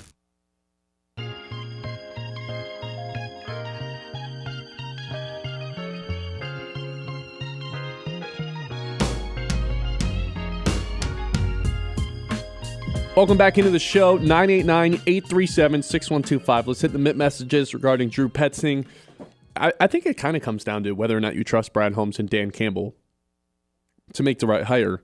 And for the first time this offseason, I feel like that's now in question. That's never really been in question up until this moment of do you trust them? 989-837-6125. Would you be willing to trade Jamison Williams for a top tackle in the draft and a second-round pick and add another pick as well? Oh, man. This is not something I had thought of. Jamison Williams for a top tackle. Why? Why do people want to trade J-Mo? Is it crazy to say I think I'd do it? Yeah. Why? If I am sitting here telling everyone the most direct path to win a Super Bowl. For a top tackle. We don't even know if this guy's any good. Yeah, I guess that's right. In theory, I think in my eyes, if you draft a tackle in the first round, they're going to end up being pretty good, which isn't a guarantee, but for the Lions' sake, it has been for about a decade. And if you could guarantee that person is good, I think I probably would just do that. I mean, I'm sitting here telling everyone the quickest route to getting back to a Super Bowl is fix the offensive line. It'd be kind of counterintuitive if I didn't agree with that. This is also not going to happen. Can't you do it in a different way? Yeah, can't you just like use picks to trade up, trade your pick for next year? Yeah, I don't see a world where Jameson Williams is getting dealt ever in the next 3 years. Why would that happen? But it's interesting to think about. Like, would you give up J-Mo if you knew you were getting someone 75% as good as Penei Sewell for the foreseeable future? Of course not. And you just live with the fact that the Lions just don't have the offensive line good enough to win a Super Bowl. But here's the thing, with trading them away, you still have Gibbs, Amon-Ra, and Laporta. That's the thing that I think makes me say yes to it. And to Slaw, that's right. That's why I say yes to it. J-Mo also brings something that nobody else really brings. Yeah, I'm just completely out on this. Okay. Another text coming in that says, why trade J-Mo for a draft pick over a proven player? I think that's in response to what we were just talking about. Yeah, I'm mostly with you that I don't think this is ever going to happen, but still, it's worth a mention here really quick. Mitt message line always open throughout the show. I will say, as much as I do think the Brad Holmes stuff is in question of whether or not you trust them to make the right hire here, just because there now is a couple different swings and misses, whether it's Anthony Lynn or John Morton.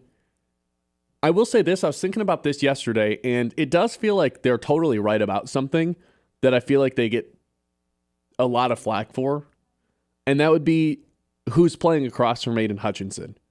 Because whether it's Al-Quadin Muhammad or James Houston, it feels like the Lions always get some sort of production from that person or from that player.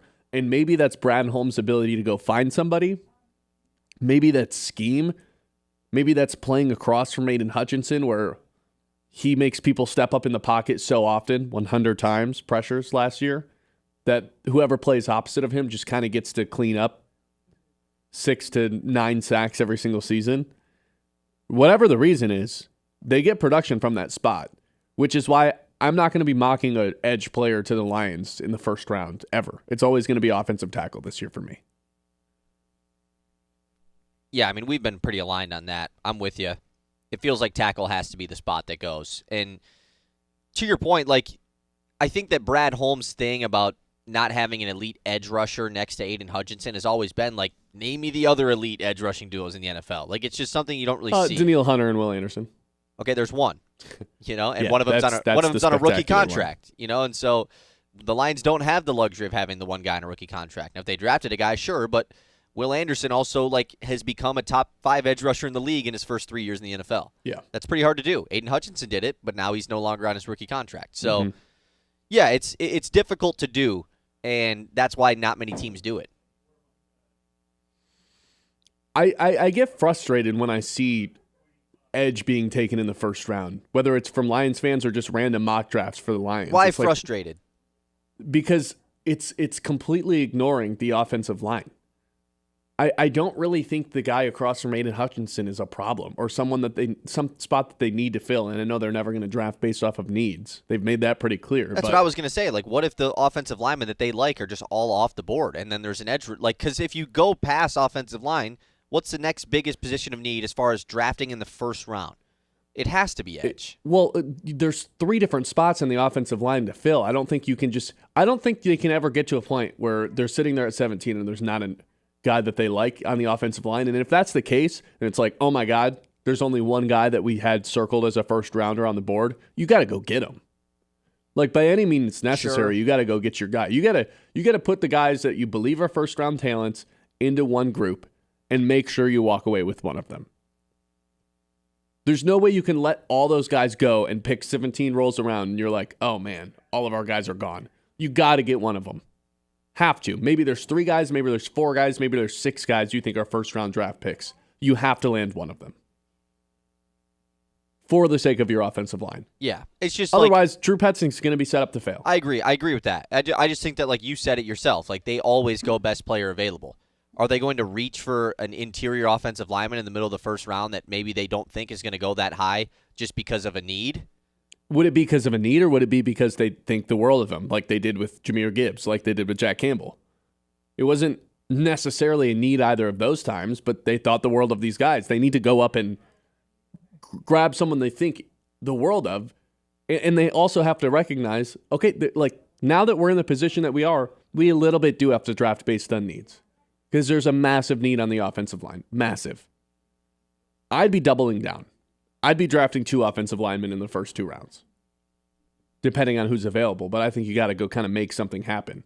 That's the thing about the Brad Holmes press conference that pissed me off. You should have seen the moves we tried to make. Well, did you make them? Well, no, those aren't reported on. Okay, then what are we talking about? Go make moves then. Sometimes you have to make stuff happen. You can't just let stuff come to you. It's like the whole Scott Harris thing. Worst negotiator of all time at the trade deadline. You got to go actually make the deal. Just because you tried to make the deal doesn't mean you made the deal. Yeah, you should have seen the girls I almost dated, man. Some supermodels? Crazy, yeah. Yeah, that's where I'm at with in terms of the draft, in terms of trusting Brad Holmes.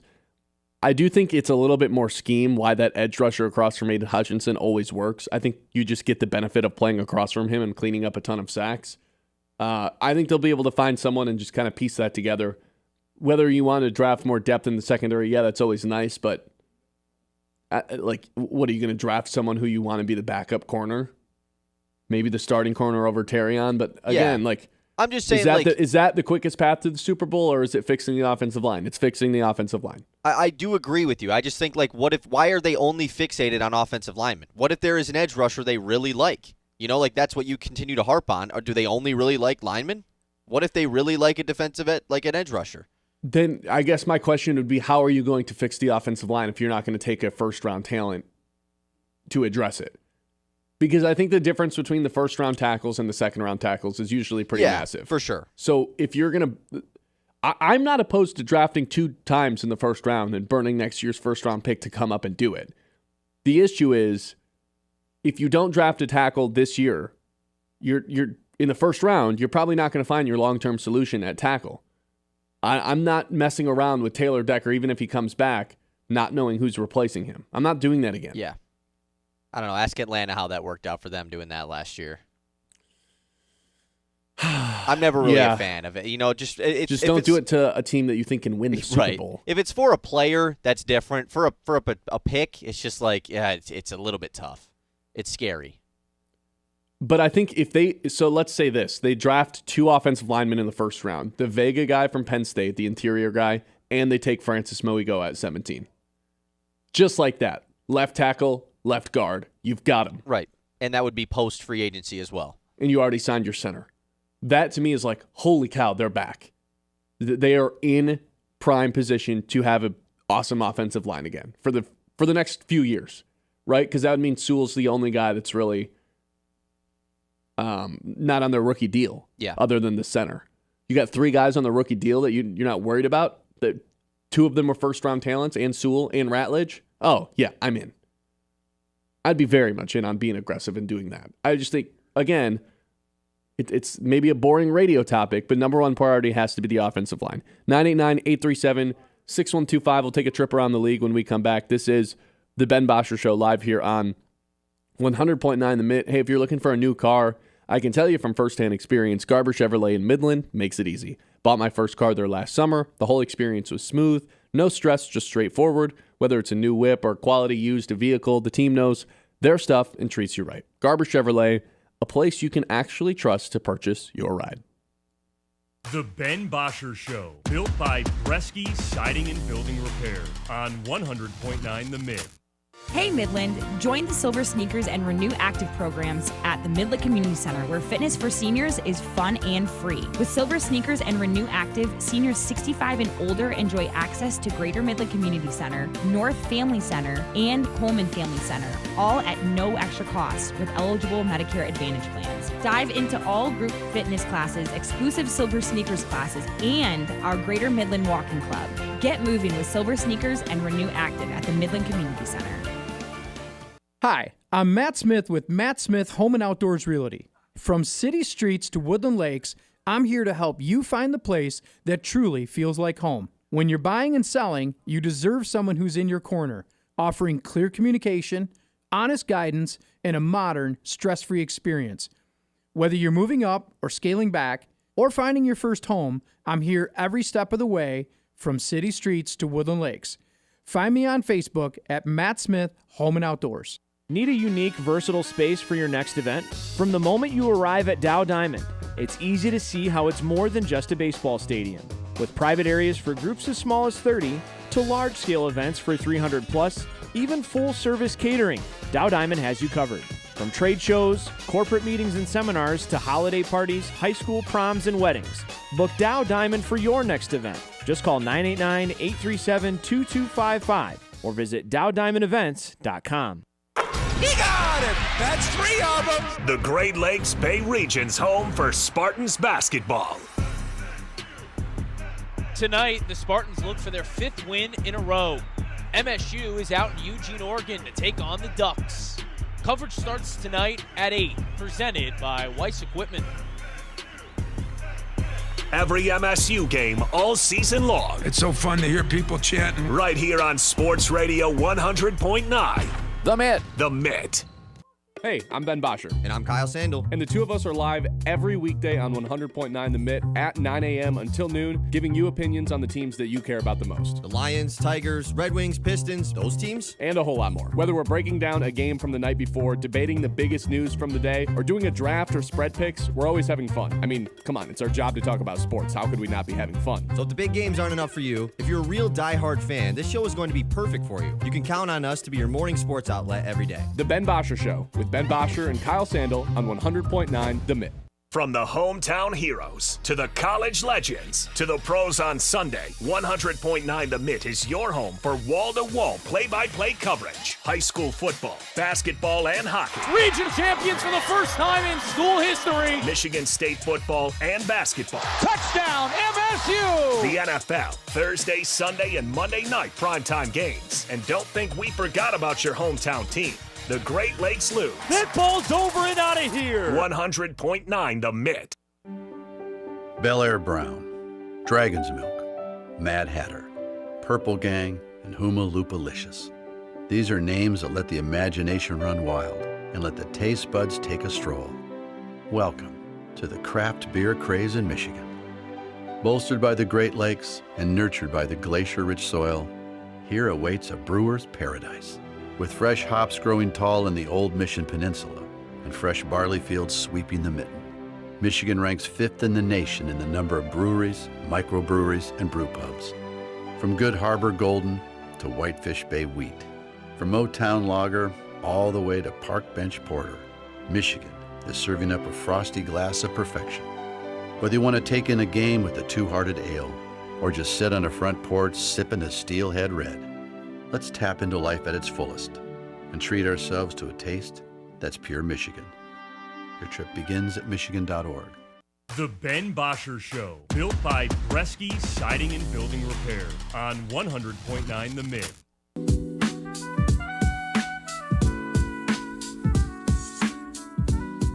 Welcome back in. It's that time of the day. It's time for us to take a trip around the league.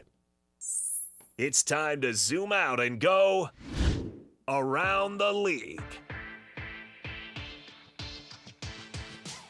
Around the league, as always, presented by our friends over at Air Insurance. Kyle, I've got 5 football questions for you. 5 football questions. Oh, God. You got to answer them. Just football questions. Football. All right. Number 1. Pretty generic. Did the Bills and Ravens ultimately fire their coaches because of Patrick Mahomes? Okay, can I get an explanation on that, or do I answer it first? Sure, these teams have built up animosity, so much playoff losses. Yes, this is the year that Mahomes obviously wasn't in the picture, tears his ACL, team also just kind of stunk. Mahomes wasn't great either, but the built up losses after year of Mahomes and the Chiefs, this year for both the Ravens and the Bills, happen to be the breaking point. The big overarching reason is ultimately Mahomes. True or false? Can I say true for the Bills, false for the Ravens? Sure. Because that would be my case. The Ravens just didn't make the playoffs. Lost to the Steelers twice down the stretch when you could have, you win one of those games, you're in. And so that's the part where I would be like, the Ravens, Mahomes didn't matter this season. They also regressed 3 straight years. Sure. And so I don't think theirs is a Mahomes. Like, even if the Ravens did get into the playoffs, was anyone like, man, this is their year now that there's no Mahomes? I don't think anybody would have been saying that. And so I will say false for the Ravens. Like you said, they'd been regressing. Lamar, just despite being banged up, didn't look like the same guy.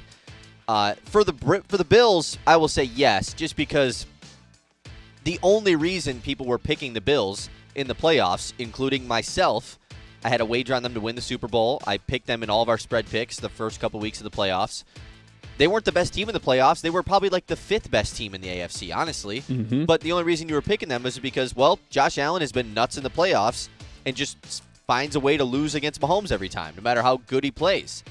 That was the only reason people were picking him, including me. And so, yeah, I think that overarchingly, yes, it's because of Josh Allen just probably wanting a different style coach there. I'm kind of out on the take of like, oh, Josh Allen can't get it done. No, Josh Allen's actually been like insanely good in the playoffs, and he finally had one bad game. Yeah. So I push back on anyone that's like out on Allen as a playoff performer. He's been actually awesome. But I'm just going to start saying Josh Allen, you can never win a Super Bowl with Josh Allen every time someone says you can't win a Super Bowl with Jared Goff. When people start saying that, I'm going to start saying, well, at least he's been to one. Josh Allen's never even been to one. Yeah, a lot of guys haven't won a Super Bowl, actually. You can use that about everybody. That's why I think it's such a bad take, because it's like, well, it's what Lions fans do when they've ran out of arguments, the anti-Goff group. Well, I just don't think they can win a Super Bowl with Goff. You can literally say that about anybody. It means you're out of things to say. Yeah. Okay. But sure, I'll chalk up the Bills firing McDermott because of Mahomes. Why not? Next question. Fernando Mendoza, a worthy number 1 overall pick. This seems a little bit harsh. A worthy number 1 overall pick. So we're not even just saying, like, is he a good number 1 overall pick? Does he deserve to go first is basically what you're asking? Yeah, he deserves to go first. You watch how this guy plays. I don't think at the beginning of the year anybody was like, oh, man, Fernando Mendoza is going to be like a crazy NFL quarterback. Mm-mm. He came out of nowhere, and this kind of happened with Cam Ward a little bit as well, so we'll give that to him as well. But for Mendoza, you can see a lot of the pro-caliber things. I don't think anyone is predicting him to be this MVP-type quarterback, but I also think he's got a pretty high floor. Like, I think he is going to be an NFL starter for a good amount of years. So who is he? Daniel Jones? Jared Goff? Like, who's his comp? I don't know his comp. I'm not like a huge draft analysis expert guy. Over the next couple months, I'll be able to dive into that a little bit more as far as the quarterbacks go. But, yeah, I think he's a worthy number 1 overall pick because who else is going to go first? Like, in this year's draft, yeah, he's a worthy one. Has there been other guys in years past that I think were probably better prospects than him? Of course. Yeah, that's maybe what this comes down to. He won me over last night. I've been kind of in and out in him all season. Haven't really been all that convinced that he's the guy. That play he made where he put his, like, it was like a QB draw. He gets absolutely smashed at the first down line. Somehow doesn't go down, spins around, and then dives into the end zone. That was some Heisman stuff. It was. And then for him to come out after the game and, do his press conference. Yeah, say the F word on TV. That's true. It's almost like if you were to plug into ChatGPT, I want a protagonist, hero, college quarterback that is the most graceful and generous and unselfish person of all time. How would you answer these questions? And that's how he answers them. It's hysterical to me. It is pretty hysterical. Yeah, but I do think, and like the plays, by the way, last night, some of those where he was getting popped after the play. Oh, yeah. Like the one where he was bleeding, where he just got helmet to helmet. How does that not get called? That was crazy. All right, next question. Aaron Rodgers' only option to play next season is the Pittsburgh Steelers. 100% true. Really? I think he should just be done in general, because you're kind of remembering him out of somewhat of good faith. I know the playoff game against Houston was terrible. Obviously that defense is great and everything. That's how Brady went out too, though. Terrible playoff loss. But I also think like the last 5 or 6 weeks of the season for Aaron Rodgers, like we were kind of starting to turn the page on him a little bit, right? We said he was better than Stroud, which honestly I might still feel that way. I was just about to say, I think that's even more so true than. Isn't that the best way how you want him to go out?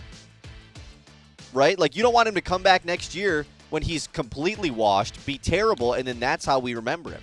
I think he should be done, and I don't think there's any other teams that are going to want to go sign him, right? I mean, Pittsburgh has already talked about they would love to bring him back if he's coming back, so I think that's his only option. How about Miami?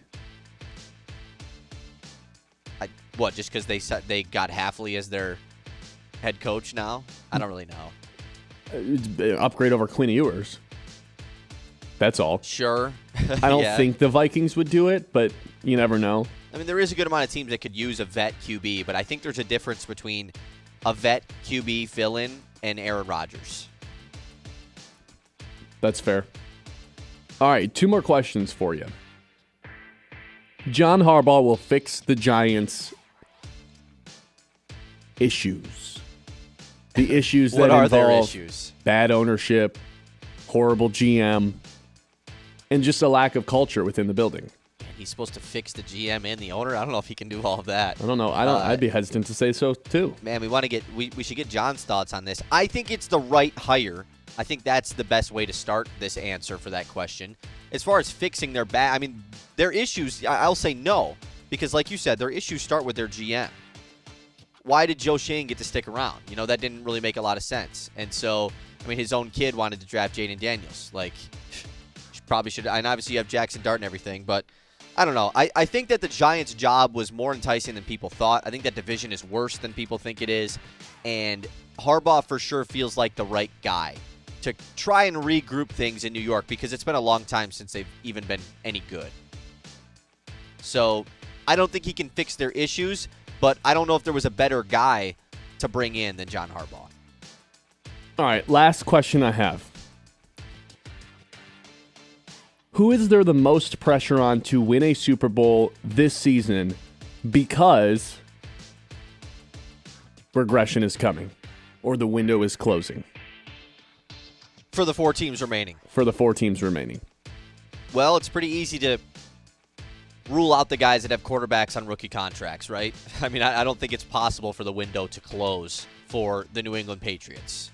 Counter on the Patriots. They have to pay their quarterback at some point? No. My counter on the Patriots would be this was the easiest path you'll ever get to a Super Bowl, ever. Between the regular season schedule and being able to play Jared Stidham in the AFC Championship and C.J. Stroud the game before. You had a red carpet to the Super Bowl. Okay. You kind of have to get it done this year. Okay, well, let me dive into the other ones. Because Mahomes and Lamar and Allen are coming back. Maybe that could be it. The Broncos, Bo Nix comes back. You still have Sean Payton. You're still going to have all those awesome players on defense. I think the Broncos are, once again, you could make the same case for them of this was your 1 year you could win the AFC West. You're never going to do that again. Sure. But I think that they're at least going to be good again next season. So I probably won't give it to either of them because they have the rookie deal QBs. On the flip side, the Rams, the Rams feel like the answer just because you have old Matt Stafford. You have kind of these Sean McVay has been, rumored to be retiring for the last 5 years now. I don't think that's ever going to happen. I don't believe any of that. I don't either, but the Rams feel like the answer, but they just seem to rebuild things, not even rebuild, just kind of flip things around so quickly off of when it feels like their window is ended. They also have 2 first-round picks, so if they really want to find the guy to take over for Matt Stafford next, they have the assets to do so. And then Seattle, it's they have all these awesome players on defense and Sam Darnold on a pretty good contract over the next couple of years. So as weird as it sounds, I think I have to give it to the Rams, but it seems kind of like the wrong answer. I think it's the Patriots. I don't think they're ever going to get a path the way that they did this year. Really? Yeah. And you're the Drake May guy, too. Yeah. Around the League, as always, brought to you by Arid Insurance Group with Farm Bureau. The Arid Insurance Group with Farm Bureau, they understand not everyone's insurance needs are the same. They want to work personally with you to create something best suited for your needs. Whether it's life or home or auto or fiscal, it's all available with the Arid Insurance Group with Farm Bureau. The team's got over 100 years of combined experience. They know exactly how to put you in the best position possible. The experience matters, and that's why Arid Insurance Group with Farm Bureau Insurance is the way to go. Serving the Tri-Cities with locations in Bay City and Saginaw. The Ben Bosscher Show, built by Bresky Siding and Building Repair on 100.9 The Mitt. Who doesn't love a great accessory? Your furnace can have them too. Stuffy nose or dry skin? There's an accessory for that. A whole home humidifier. Allergies or dust driving you crazy? We've got an accessory for that too. A whole home air cleaner or purification system. Want added peace of mind for your family's safety? Yep, there's an accessory for that. A dependable CO monitor. At Answer Heating and Cooling, we have the answers to all of your indoor air quality needs. Give us a call or send us a request on our website. I'm Doug Cellini, financial advisor with Kings U Partners here in Midland. You've worked hard, played fair, and built a life worth protecting. Now, it's about making sure that people you love are taken care of. I help families bring every part of their financial life together so you can spend less time worrying and more time enjoying what really matters. Because real success isn't just about money, it's about peace of mind. Find me, Doug Cellini, at kingsu.com, Midland office, or on Facebook. It's time to think about your pig. You know, the propane tank in your backyard that heats your home. Well, there's no better company to fill your pig than Forward Energy, covering over 20 counties. Forward Energy is a family-owned and operated propane supplier that's fueled area homes, farms, businesses, and hunters and anglers since 1925. Fill your pig this year. Visit forwardenergy.com to find out about new customer pricing and programs. With Forward Energy. He got him! That's 3 of them! The Great Lakes Bay Region's home for Spartans basketball. Tonight, the Spartans look for their 5th win in a row. MSU is out in Eugene, Oregon to take on the Ducks. Coverage starts tonight at 8, presented by Weiss Equipment. Every MSU game all season long. It's so fun to hear people chanting. Right here on Sports Radio 100.9. The Mitt. The Mitt. The high school game of the week, presented by the Forward Corporation. Thursday night, the Midland Chemics and Dow Chargers will face off at the Midland Civic Arena. It's the first of 2 matchups this season, with each team trying to crack the top 3 in the Saginaw Valley. Coverage starts Thursday at 7:20. Don't miss any of the action on the Great Lakes Bay Region's home for sports. Sports Radio 100.9. The Mitt. The Mitt. This is more than just a lineup. It's a daily ritual for the die-hard Michigan sports fans. At 6 a.m., Anthony Bellino wakes up the state with Spin on Sports. I do not believe it. At 9, the Ben Bosscher Show is appointment listening, hosted here in the Great Lakes Bay region. I would like to buy some Casey Mine stock. America's Best takes over at noon. The Herd with Colin Cowherd. Well, what about Patrick Mahomes? And at 3, Bill Simonson brings it home on The Huge Show. Sports Radio 100.9 The Mitt, for the most passionate fans in Michigan. I'm Ben Bosscher, and here's what I think. I think if the Pistons trade for Michael Porter Jr., they are winning the Eastern Conference. I think just because the Lions missed the playoffs this season doesn't mean there's any need for big-time changes when it comes to the regime of Brian Holmes, Dan Campbell, and Jared Goff for that matter. I think every time we see this Michigan basketball team take the floor, we are witnessing one piece of what could be a historic season. And I think if you agree or disagree with anything I just said, you should listen to The Ben Bosscher Show, weekdays from 9 to noon. We're in your town, your school, your huddle. 100.9 The Mitt is here for sports fans in the Great Lakes Bay region. From the hardwoods of Saginaw to Midland's Friday Night Lights. From the streets of Bay City to Freeland, Frankenmuth, and Hemlock. We roll through Beaverton, Auburn, Pinconning, Essexville, and Shepherd. All the way to Gladwin, Birch Run, Coleman, and Bridgeport. This is your sports station. High school, college, NFL, the Looms. It's all right here. 100.9 The Mitt, Mid-Michigan sports leader. If you served, we want you to get the health care and benefits you earned. We want you to come to VA. There's never been a better time to apply. Under a new law called the PACT Act, we've expanded VA care and benefits to millions of people who served and their survivors. No matter where you served or how long you served, check out va.gov/PACT to learn more about what VA can do for you and your family. Come to VA. The Ben Bosscher Show, built by Bresky Siding and Building Repair on 100.9 The Mitt.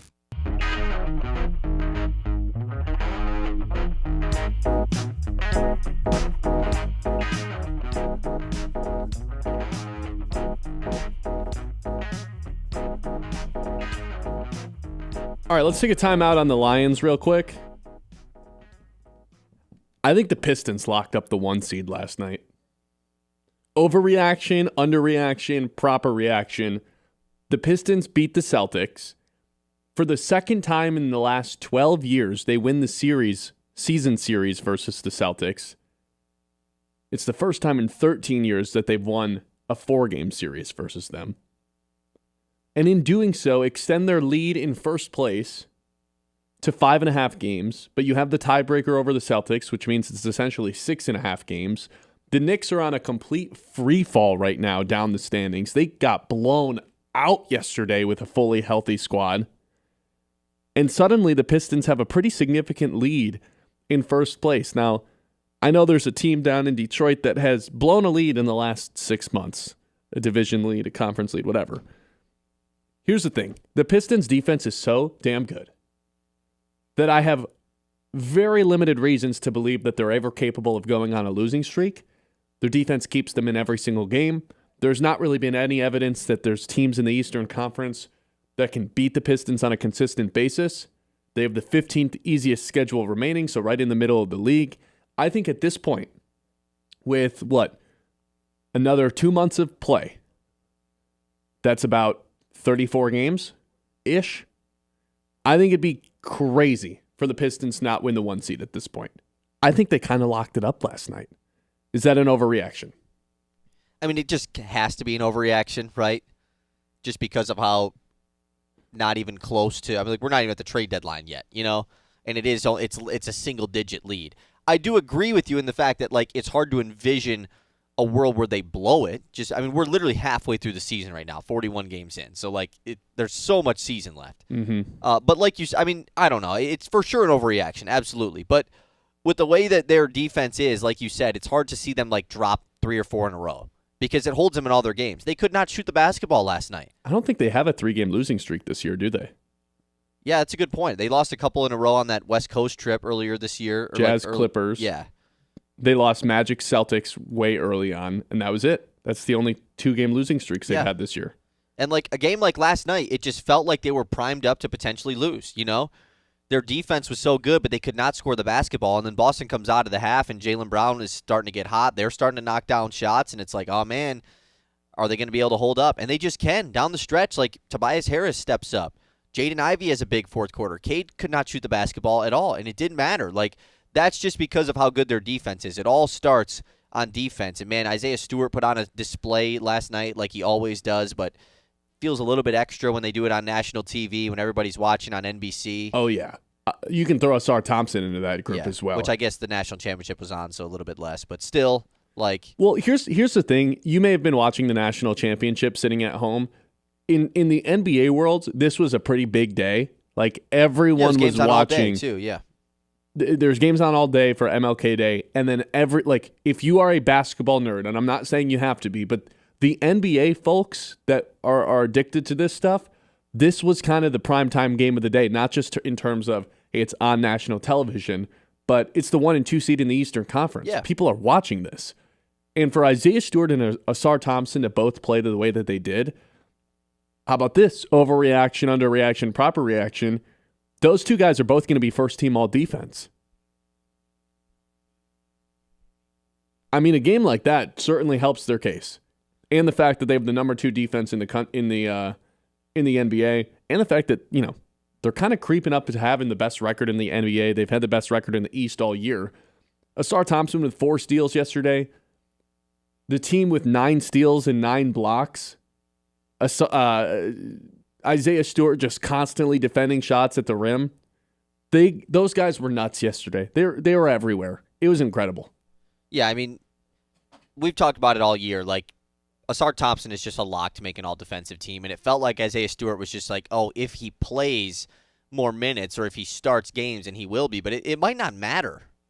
That's the funniest part with Isaiah Stewart, just because of he's finally getting that buzz around the league. You're seeing different NBA podcasts talk about him a ton, just of how good of a rim protector he is and just all-around defender. And so I'm with you. I want to just look at the odds for Defensive Player of the Year really quick, because that can kind of give you a little bit of an inkling about what's going on. Asar Thompson is about 8th down the list, and Isaiah Stewart is about 10th or 12th down the list. So that's something. I wouldn't bet on either of those guys to win Defensive Player of the Year, because I don't really know who the best defensive player on the team is. it's probably Asar Thompson, but what Stu does at the rim is just incredible. And then you have Cade coming along too, where it's just like, this guy is just by far the best defensive all-star we have, other than Giannis and Wemby, which those guys are a little bit different. Yeah, but by far the best, but he's third. In terms of the guards, I don't really think it's close. You look at the other guards that were announced all-star starters in Maxey and Brunson and Steph and Luka out west, like Shea. I don't even think it's close between those guys. Cade has just lapped all of them defensively. But, yeah, I mean, it's between Shea and Cade, and both of those guys benefit from playing on really good defensive teams, which obviously plays into that. You know, there's a culture instilled into both of those guys. I don't think anybody blocks shots as good as Cade in terms of the guards.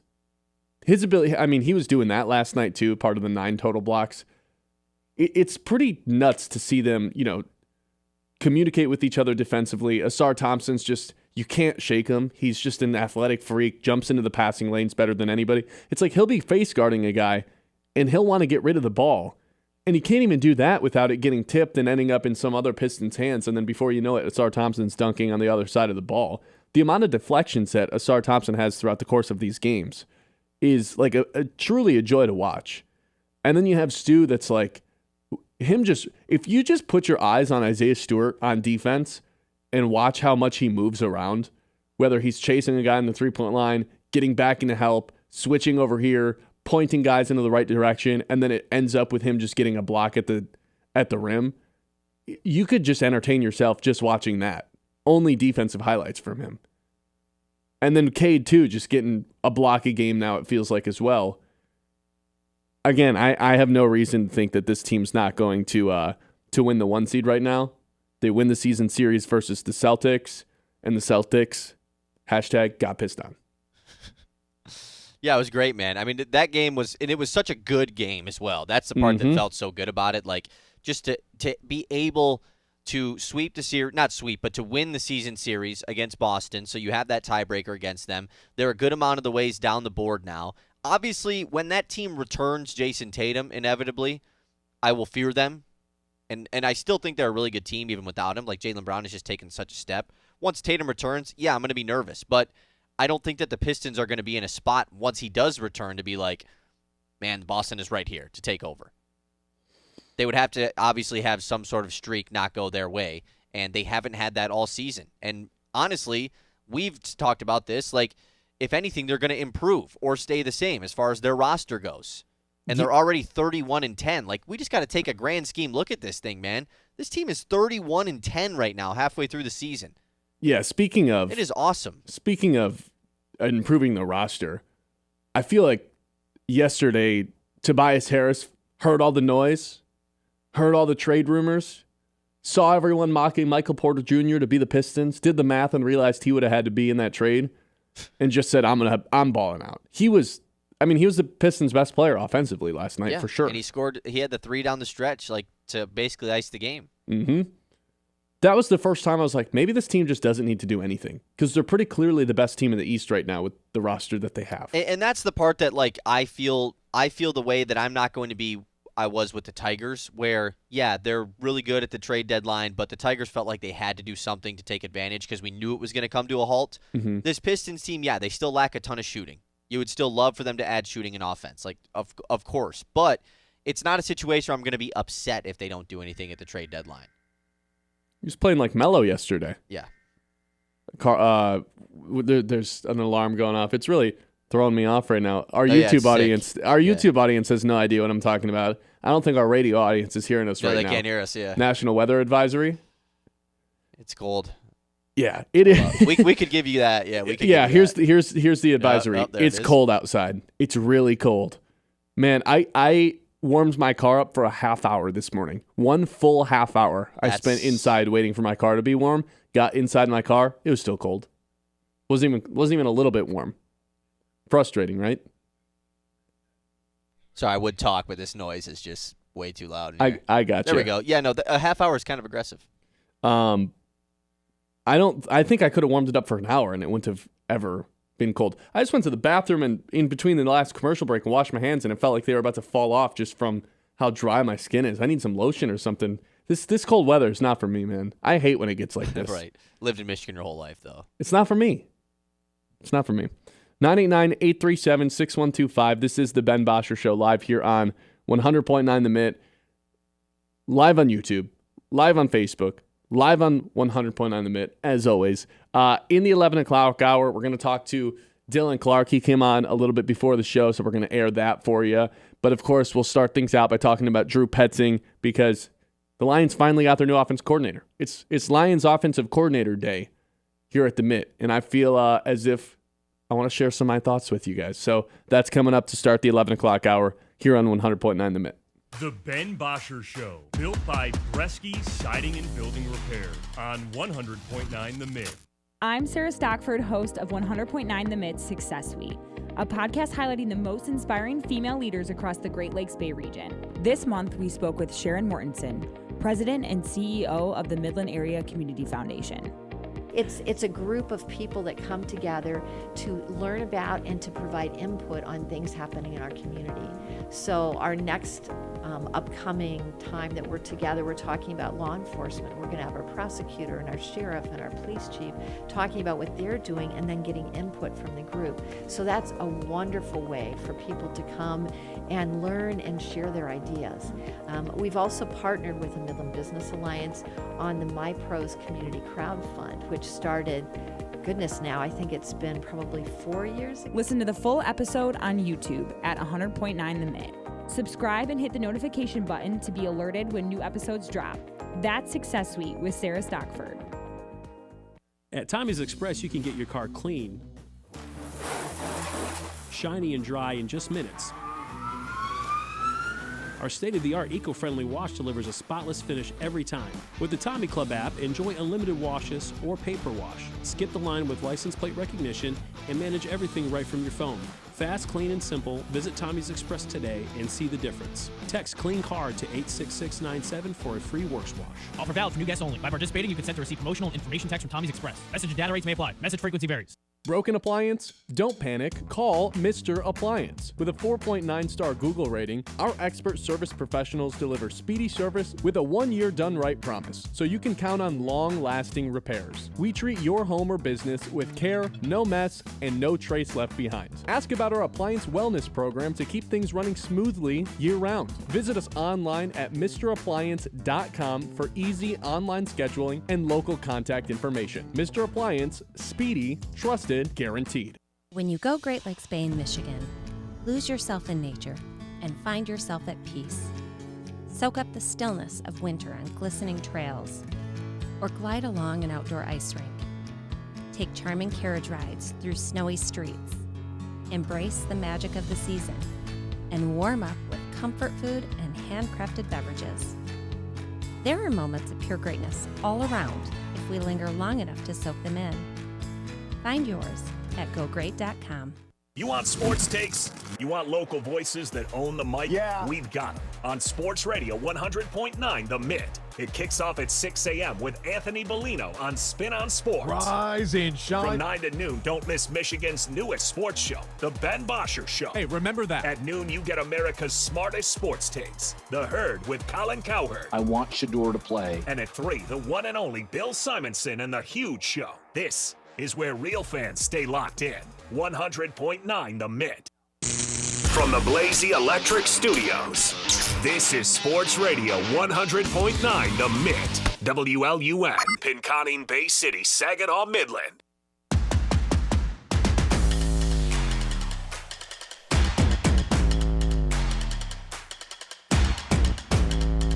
Drew Petzing, that is the Lions' new offensive coordinator. I have mixed emotions about this. I totally see the fit for the Lions. They want to go attack the rushing game. They want to go attack their offensive line this offseason. Well, this person theoretically does that for you. Top 10 rushing attack his first 2 seasons. Out in Arizona, he was number 2 in terms of yards per rush, yards per attempt, each of those first 2 seasons. This year they had to completely abandon the run because he had James Conner and Trey Benson. I think their third string ended up getting hurt too, Maricado. Is that how you say his name? Fantasy people know who I'm talking about. DeMercado, yes. DeMercado, that's right.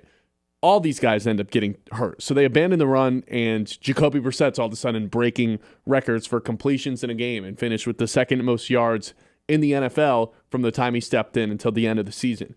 He did some things well out in Arizona. The problem is the Arizona fans, which I personally like to consider.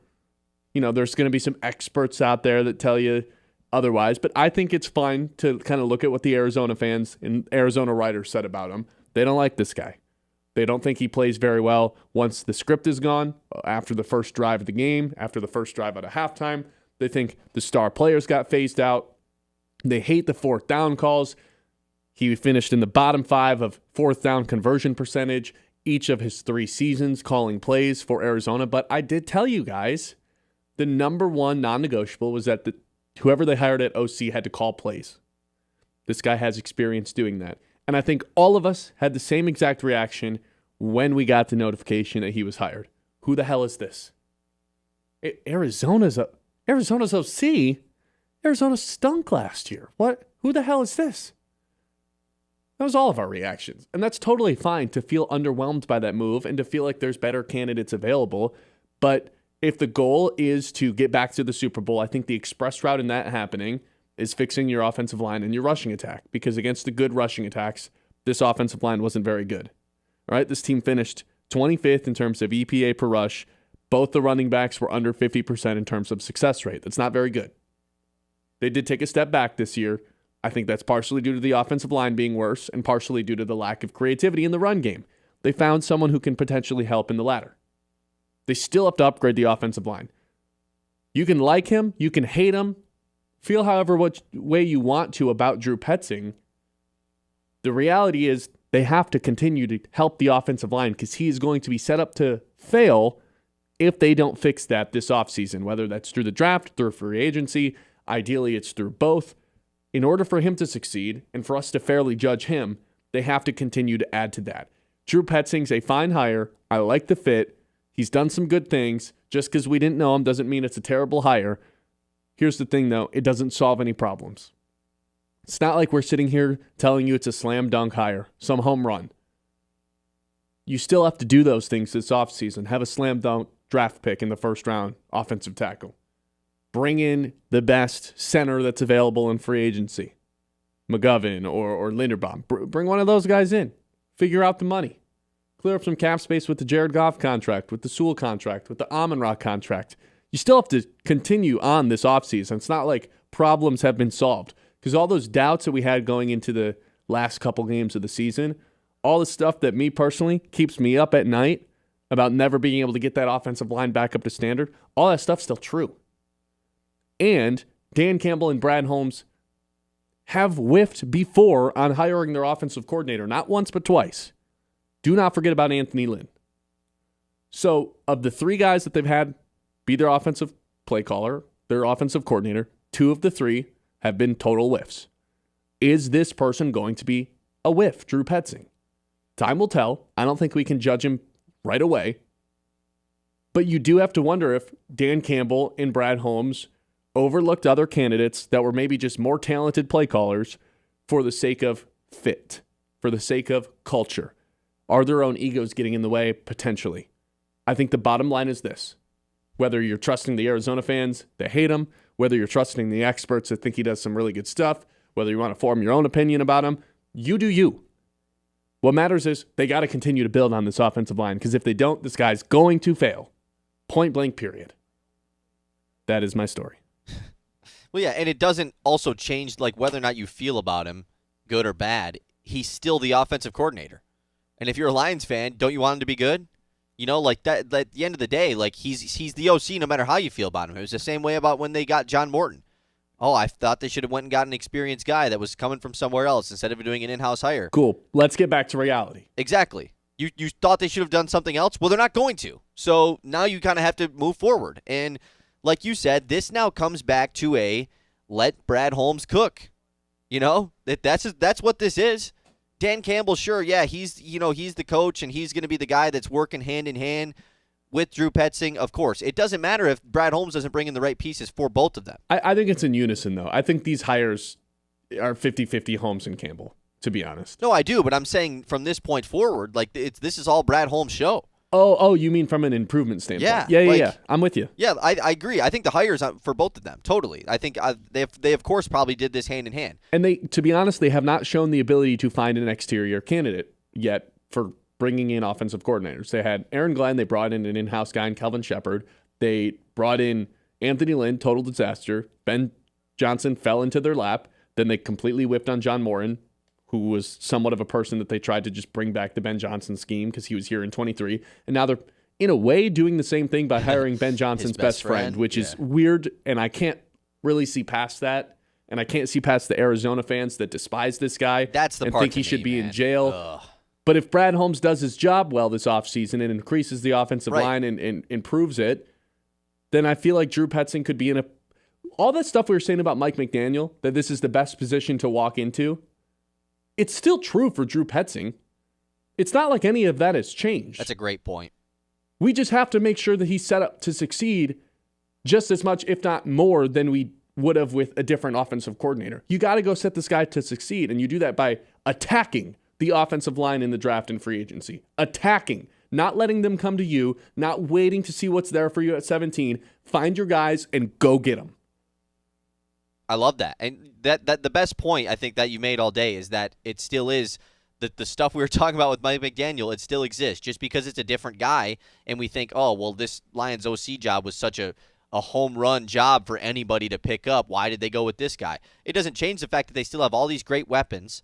And like you said, it just comes down to what is Brad Holmes going to do. And a lot of people don't like the let Brad Holmes cook theory. It worked the first couple of seasons, and I'm not saying it hasn't worked the last season or so, but a lot of people have gone away from that theory.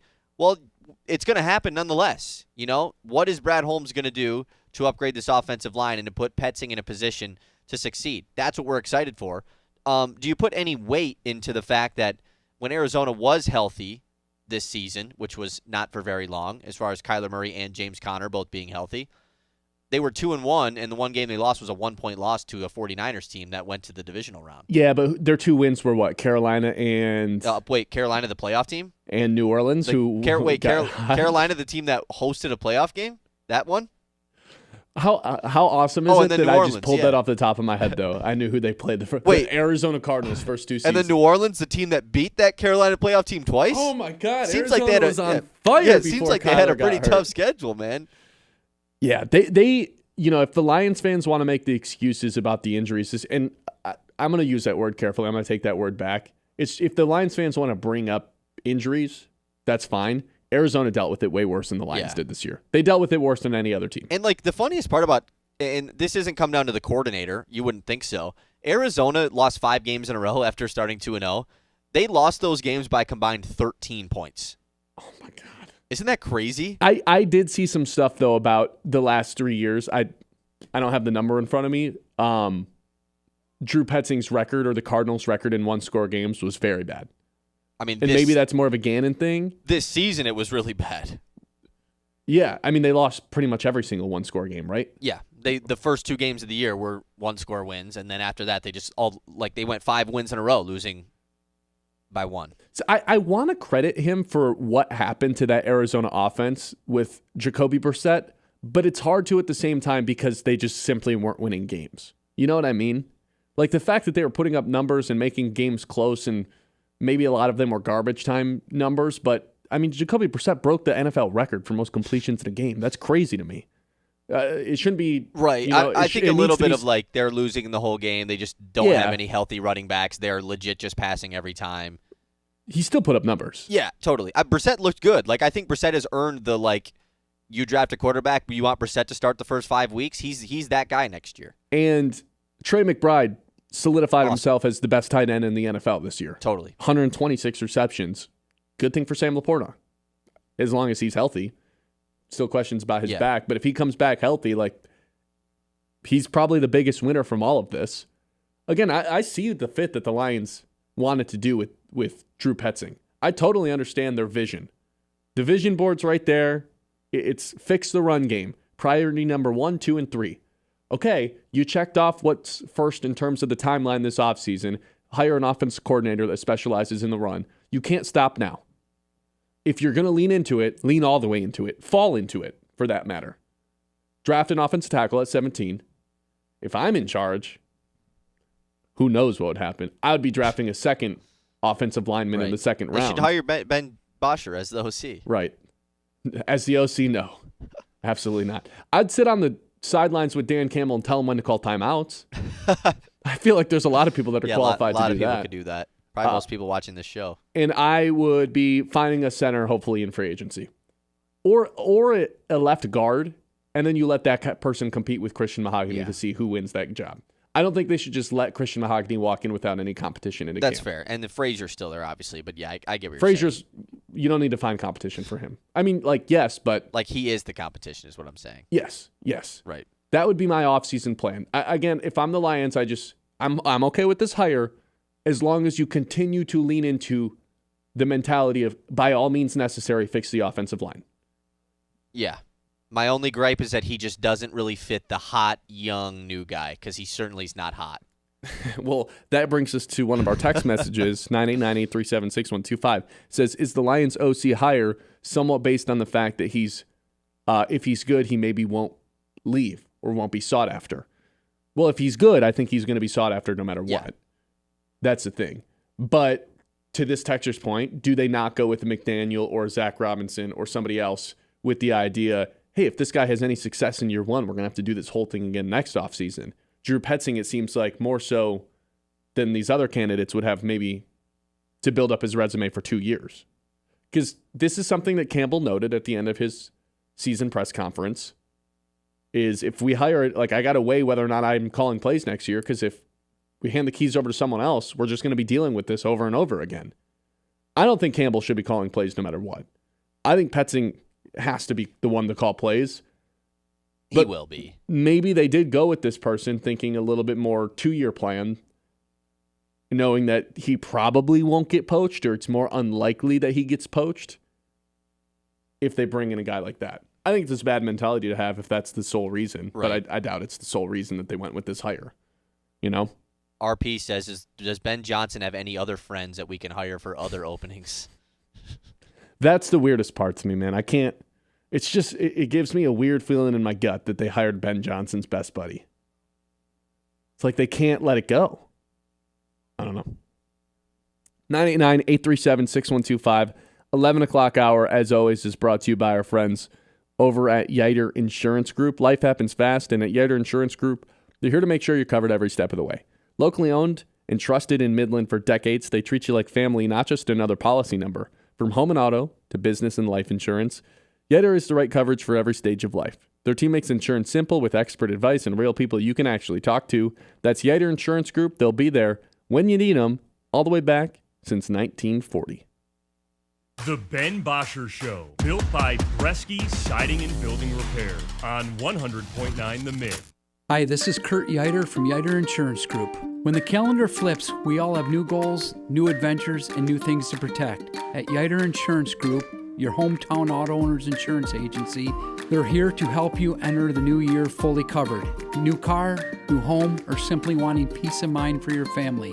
Yiter's team offers one-on-one guidance to match you with the auto owner's coverage that fits your life. Call Yiter Insurance Group or visit our website for a free coverage review. Yiter Insurance Group, your friend in the insurance business. It is the Scholar Athlete of the Month, proudly presented by Fisher Companies here on Sports Radio 100.9, The Mitt.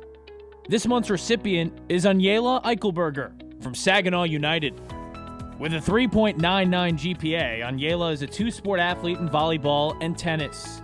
She serves as a youth ambassador, a stand-up student, and her art is award-winning. You have art good enough, the teacher will enter your pieces into the show. I did not even know mine was entered into the show. And I actually won 2 awards for the 2 pieces that were entered. The medium I used was color pencil, and it was like a geometric sort of shape, and then the other one was like dot art. Anyela has been dual enrolled at Delta College in her senior year. To hear the full interview and nominate a local athlete for our scholarship program, visit 1009themitt.com.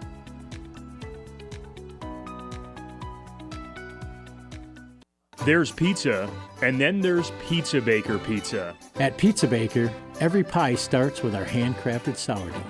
Then it hits our 800-degree oven for about 2 minutes and served hot and fresh. Whether you're grabbing a Neapolitan classic or trying something new, you'll taste the difference in every bite. Pizza Baker. Trust me, you're going to love this pizza. Visit Pizza Baker on Main Street in downtown Midland, home of the Margaroni. Something's in the water. Dude, it's in your mouth. I can't see it, but I feel it. This summer, from the people who brought you floss and fluoride, gum disease, the silent bite. Ah! Why didn't anyone warn me? We did. At Scott Family Dental, you may not see the problem, but we can. No insurance contracts and a team that treats you like family. So no jaws, just gentle cleanings? Exactly. But skip your checkup and you might need a bigger toothbrush. Scott Family Dental. Catch the problems before they bite. Book now at scottfamdental.com. This winter, the hottest action in Midland isn't on a screen. It's on the court at the Dow Tennis Classic, February 15th through the 22nd. The lights, the speed, the perfect hush just before a match-winning shot. It's all back, and it's more electrifying than ever. Come watch world-class athletes battle for every point, every set, every moment, right here in your own backyard. It's fast, it's fierce, and it is unforgettable. Tickets are on sale now. Visit DowTennisClassic.com. Be there February 15th to the 22nd for the Dow Tennis Classic. He got him! That's 3 of them! The Great Lakes Bay Region's home for Spartans basketball. Tonight, the Spartans look for their 5th win in a row. MSU is out in Eugene, Oregon to take on the Ducks. Coverage starts tonight at 8, presented by Weiss Equipment. Every MSU game all season long. It's so fun to hear people chatting. Right here on Sports Radio 100.9. The Mitt. The Mitt. We're in your town, your school, your huddle. 100.9 The Mitt is here for sports fans in the Great Lakes Bay region. From the hardwoods of Saginaw to Midland's Friday Night Lights. From the streets of Bay City to Freeland, Frankenmuth, and Hemlock. We roll through Beaverton, Auburn, Pinconning, Essexville, and Shepherd. All the way to Gladwin, Birch Run, Coleman, and Bridgeport. This is your sports station. High school, college, NFL, the Looms. It's all right here. 100.9 The Mitt, Mid-Michigan sports leader. The Ben Bosscher Show, built by Bresky Siding and Building Repair on 100.9 The Mid.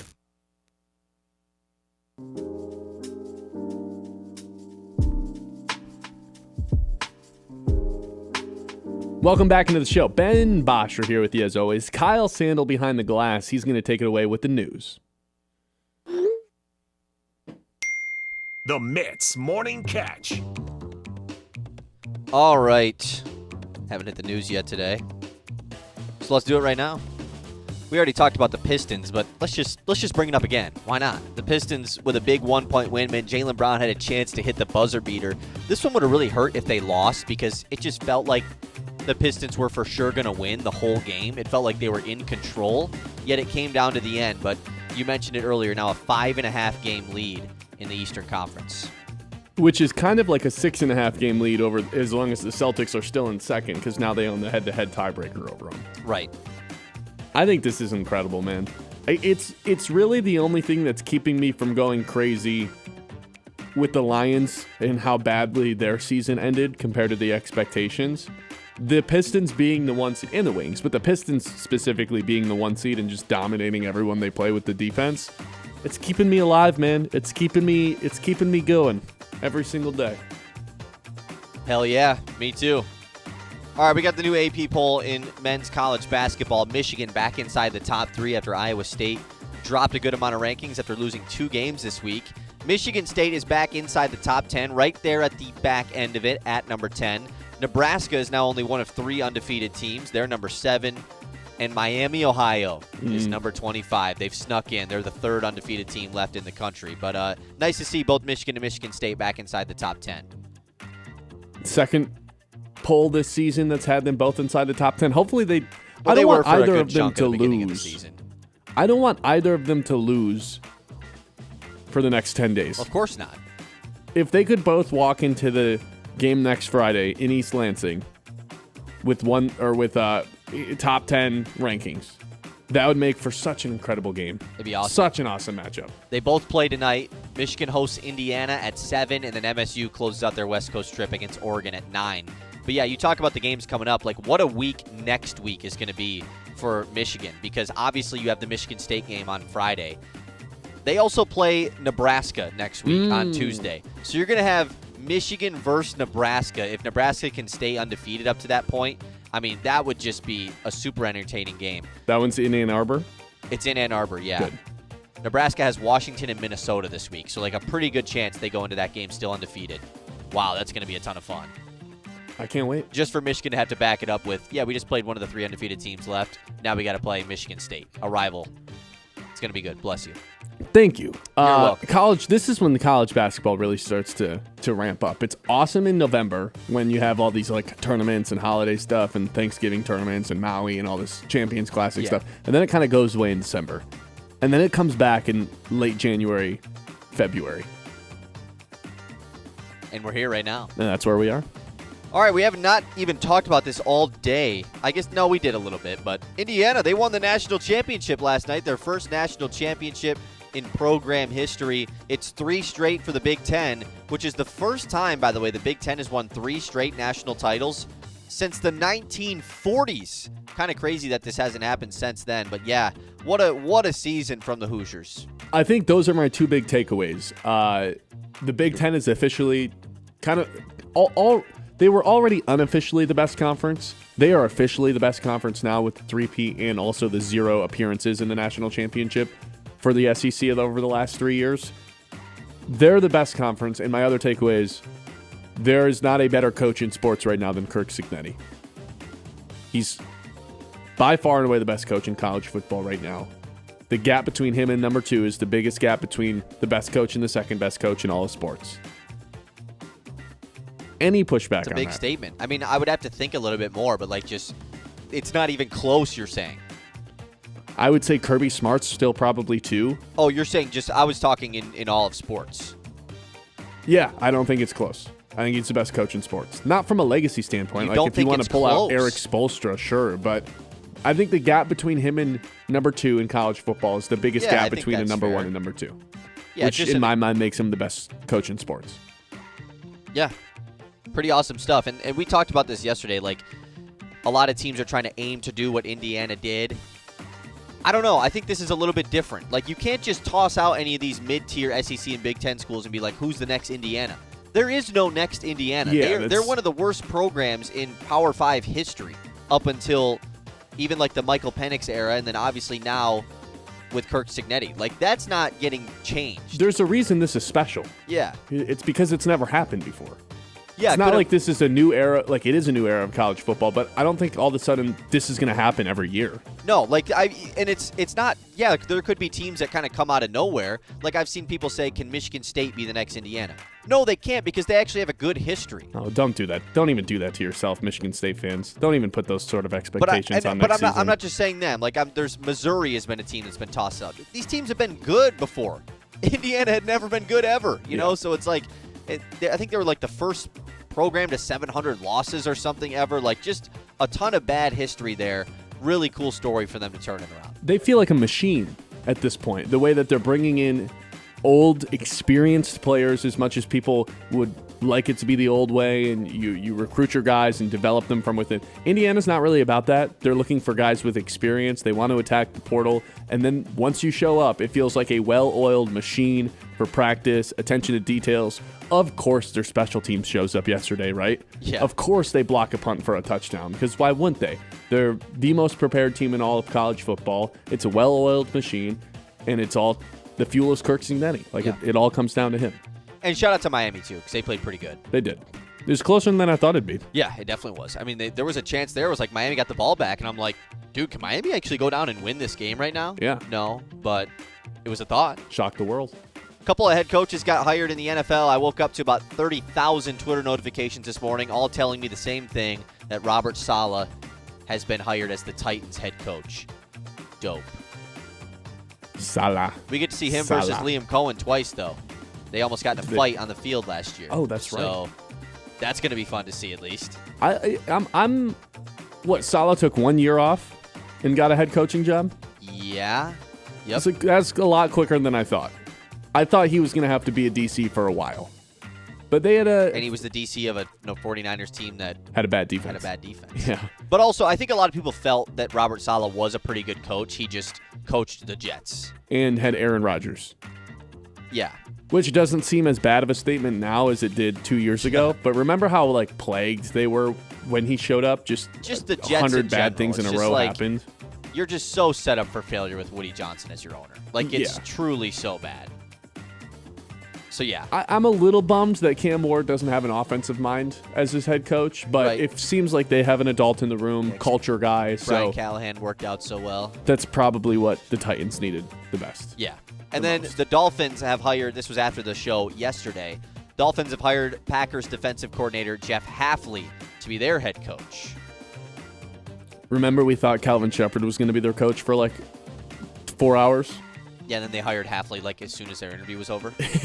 Calvin Shepard had the in-person interview yesterday. He must have walked out the door and they were like, "Yep, tell Shams or tell Schefter, we're hiring Hafley." Honestly, good for the Lions. You get to keep Shepard, and the Packers just lost their defense coordinator. And Hafley has been great for them. They've been a great defense, and before they had Micah Parsons, it was with a lot of guys that you didn't really know, and so definitely a big win for the rest of the NFC North. Yes. Okay, couple more things. I hope Brian Flores gets the Steelers job. Oh, I hope so too, man. You know, Mike Tomlin was the Vikings DC when he got hired by the Steelers. Did not know that. So they could do it two times in a row. Ago. Yeah, 18 years ago. Well, that's the thing. Whoever the Steelers hire as their head coach will be their head coach for the next 20 years. So that's what we have to remember here. They better get this right. And I feel like Flores would be a good person to kind of just fill in. Right.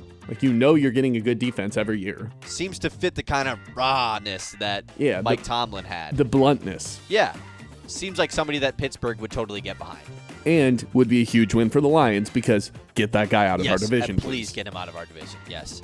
A couple more things in the news. We did all the Pistons stuff, but we forgot to throw in Cade Cunningham, all-star starter. Ooh. How awesome was this, man? I mean, it just kind of shows the perspective of how great of a season not he has just had, but the Pistons in general. Getting an all-star starter, first time since 09? Allen Iverson. Allen Iverson in 09. So cool. He's sometimes I think it's hard for me to put it into perspective on how big he's become across the league, but let's put it this way. In the last year, he's gotten his own signature shoe with Nike. He's been an all-star starter. He's been on an all-NBA team, well on his way to another one. They're the first-place team in the Eastern Conference. He is one of the faces of the league. And if we're talking about American-born players, one of the three best. Undoubtedly, right? Him, Anthony Edwards, and... Steph Curry. I was going to say... Jalen Brunson, Donovan Mitchell. I'm just throwing out guys. We're missing a big one. I guess Durant's still in there as well. Tatum. But he's one of the faces of the league now. This has happened. He is one of the dudes. It's so awesome. I want to quickly throw this in because I felt like it was worth noting. By the way, LeBron not an all-star starter for the first time since 05. Pretty tough. I hope he is just on the all-star team. I hope so too, man. Jimmy Butler. He probably doesn't want to be there though. Oh, yeah, but give him though. Last thing, though, Buster Olney went on the Just Baseball podcast yesterday, and a quote for him about Tarek Skubal says, "There's been even more activity around Skubal in terms of preparing for possible trades since this arbitration situation popped up." Not really that surprising, but hearing it from an actual reporter and voice in baseball is pretty tough. Look, can I be honest with you, Kyle? I don't think I have the energy to talk about Tarek Skubal and the Tigers today, and that's nothing against you. I'm glad you put that in the news. Yep. But I think I'll get kind of sad and angry with myself if we start talking about that. So I'm going to restrain. All right. You got anything else? Nope. Okay. I've got one more thing for news. Jimmy Garoppolo, this is his 7th appearance in a conference championship since 1997. That is 7 more than the Dallas Cowboys. Oh, come on. 989-837-6125. We're going to talk to Dillon Clark of the Saginaw Spirit. Coming up next, we talked to him a little bit earlier today. You guys are going to hear that. So if you're watching on YouTube, you got the audio coming your way, but you're not going to get a visual of this. For our radio audience, it's going to sound the same. Dillon Clark, Saginaw Spirit, coming up when we come back. After the show today, I'm headed to the Greater Midland Community Center, your hub for health, wellness, and fun right here in the heart of Midland. From fitness classes, an open gym, to swimming, youth sports, family activities, there's something for everybody. Affordable memberships, expert staff, and a welcoming space for all ages and abilities. If you're hosting an event, ask for the rental spaces and full-service event support. Stay active, stay connected, all under one roof. That is greatermidland.org. The Ben Bosscher Show, built by Bresky Siding and Building Repair on 100.9 The Mitt.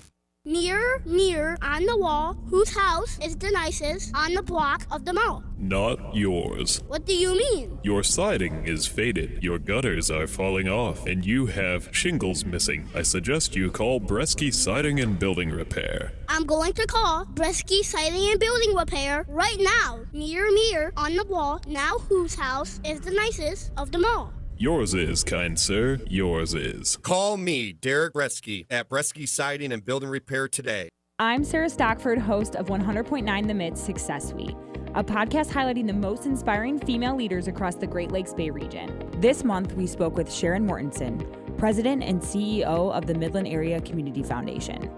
It's a group of people that come together to learn about and to provide input on things happening in our community. So our next upcoming time that we're together, we're talking about law enforcement. We're going to have our prosecutor and our sheriff and our police chief talking about what they're doing and then getting input from the group. So that's a wonderful way for people to come and learn and share their ideas. We've also partnered with the Midland Business Alliance on the My Pros Community Crowd Fund, which started, goodness, now I think it's been probably 4 years ago. Listen to the full episode on YouTube at 100.9 The Mitt. Subscribe and hit the notification button to be alerted when new episodes drop. That's Success Suite with Sarah Stockford. That ball is gone. And if you want to hit one out of the park for Midland, listen up. The Midland Area Community Foundation just launched something special, the Wavemakers Society. The Wavemakers Society is how the Midland Area Community Foundation brings people together to invest in our community's future. It's about creating ripples of generosity that grow into waves of lasting change. When we all give a little with intention, we build permanent community capital that supports Midland's greatest needs now and for generations to come. That's a game changer. Step up to the plate and join the team shaping Midland's future. Learn more at midlandfoundation.org.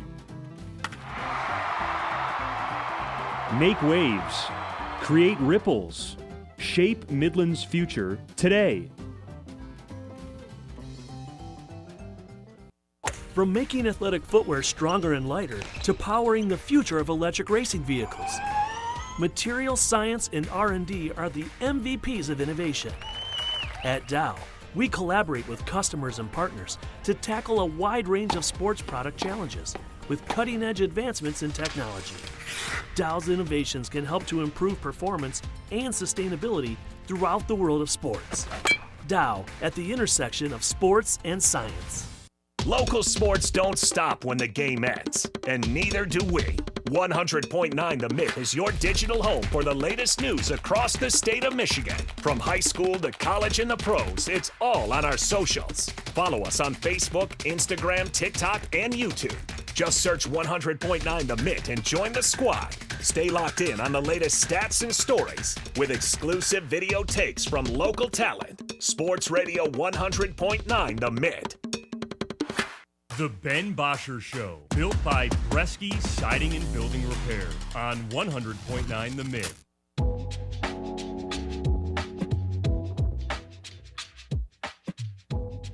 As always on Tuesdays, the tradition lives on. Dillon Clark, voice of the Saginaw Spirit, is here since we last spoke. 1-1, split the weekend, correct? Yes. And it ended up with a pretty big win in Erie, 6-1 victory pretty big for win the boys. Yeah, it was a good night. It was, you know what? Even when you go back to that Kitchener game on Friday night, like they've got 12 NHL drafted guys on their roster. Nobody in the league has more, and 7-4 with an empty netter. It's not ideal. 4 power play goals against. That's a really good Kitchener team. But at the same time, we've got 11 guys that are 16 or 17 years old. We're one of, if not the youngest team in the league. So to hang around with that caliber hockey team for the amount of time that they did I think that says a lot about the young guys that they've got. But No, and then to be able to turn it around and say, okay, they've got a pretty demonstrative win in Erie the next night. I mean, you needed some luck and you needed some strong goaltending. 41 saves from Stepan Churgin's the most he's made in a single game in his OHL career so far. But get a couple of goals. We had, by my unofficial count, I think 4 goal posts in that game for Erie as well. So there was some luck invested in that game for sure. But no, Nikita Klepov, 4 points. However, the top line and Stepan Churgin go, that's a lot of the times that's kind of the way the Spirit go. You guys have been off since that big win on Saturday, 6-1. Should be well rested going into Thursday's game. Then you're back-to-back Thursday, Friday, another game on Sunday, all of which are going to be on the road. Yeah, Peterborough, Kingston, day off for travel. We're going to go to the Senators game on Saturday night in Ottawa. But then we'll play the Ottawa 67s on Sunday. And for Peterborough, this will be the first time seeing them this year. They're in an interesting spot where they're a younger team in general. I don't think anybody really anticipated this would be their year to go for it, but they've kind of added guys at the trade deadline. They think they can get in and make a little bit of noise in the playoffs. So that's going to be a good challenge to get out of the way early on in the weekend. And then Kingston, I mean, we remember what happened a couple of weeks ago, so I think that's going to be fresh in everybody's mind. But with the weekend that they just had, I think that'll go a long way as far as confidence and probably feeling pretty good right now about themselves. Nikita Klepov, Rookie of the Week, Player of the Week. He's kind of at the heights of his power right now, so they can outscore their problems a little bit. I think they'll have to do that pretty consistently here. And then Sunday in Ottawa, they'll see that 67s team is funny because a lot of people had them missing the playoffs at the beginning of the year, and they're on top first place. Yeah, they're on top of the Eastern Conference, so they're going to give Brantford a run for their money, or at least that's the plan. That's the expectation now. So we'll see exactly how that goes, but that'll be the first time playing the 67s on the year, obviously, but with Nick Sema in the ranks. So that'll be I think an emotional night for some of the guys that were on this team. The coaching staff for sure. They were. I know Nick Sema was real close with our head coach Chris Lazary, and our GM Dave Drenkel as well. But it's going to be a unique Sunday afternoon, I think. You guys do something like that almost every year, right? Go to an NHL game when you're on the road. Is it always the Senators? Yeah, that's kind of been the tradition for the last 3. This will be 3 years now that we're doing it. Yeah, it's just it's something that we've got that day off. Got a little bit of a connection there to the Senators, and just have that opportunity there to kind of get not away from the game, but get away from the OHL game, and let the guys see firsthand all together, what it looks like in person at the NHL level. And it was funny because last year it was Ottawa and Toronto. It was Leafs Sens, and you know what, the Leafs fans took over the building. Honestly, it was interesting to see. But watching OHL players watch an NHL game is pretty cool because it's almost like they're in a classroom or something like that. Like I was sitting with Michael Misa for a little bit. I was sitting with Zane Perek for a little bit, Jacob Kluche, and just the things that they pick out and that they marvel at. It's not something that the average fan looks at, but for Zane, it was the way the defenseman stepped out from behind the net and made a 50-foot pass that was right on the tape, and he's that's what he marvels at, and that's what he finds interesting or captivating or something like that.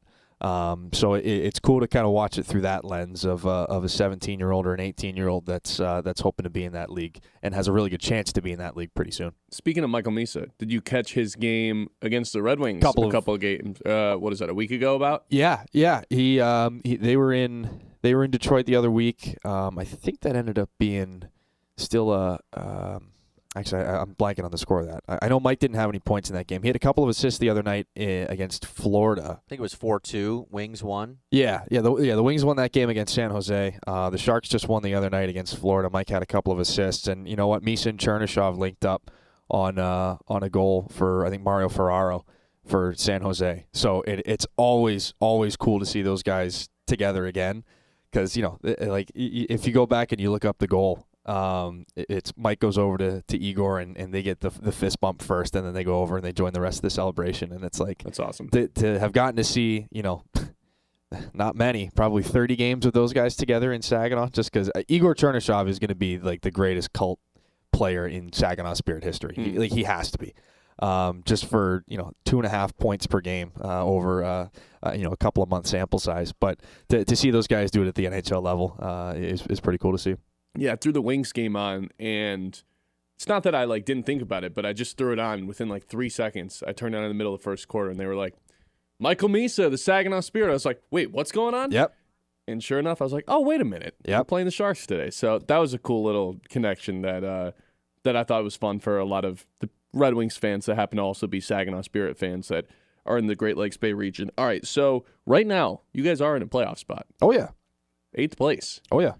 Doesn't always scream playoff spot, but you know what? In this league, that gets you in. No, it doesn't. And that's you know not what? supposed to sound like a knock or anything, but it's just where the Spirit are. Well, that's the situation at hand. It's again, I said it earlier today. They're the second youngest team in the OHL, and they're hanging on to that 8th spot right now. Chris Lasry's established the goal for this team is 6th right now, and that might seem like kind of a strange goal. That your head coach is saying we're going to be 6th, but when you think about it, when you think of where this team's at now, they've traded 2 of their longest tenured players, a couple of key pieces of that Memorial Cup team, and they're all in on the youth and the development right now.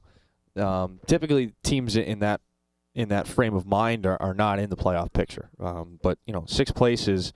It's just out of their comfort zone right now, right? They've been in 8th place since probably Thanksgiving, and just trying to push out of what's comfortable and what's typical right now. They've won 6 out of their last 10 hockey games, which might not seem crazy, but if you're playing 600 hockey over the course of a season, keep that pace, you'll be in. Yeah, I mean, if you're playing 600 hockey over the course of an entire season, you probably got home ice in the first round. Is it goofy that we're kind of at that point in the year where it's not really that far away. We're not. Playoffs. No, we just played. I think we just played our 43rd game.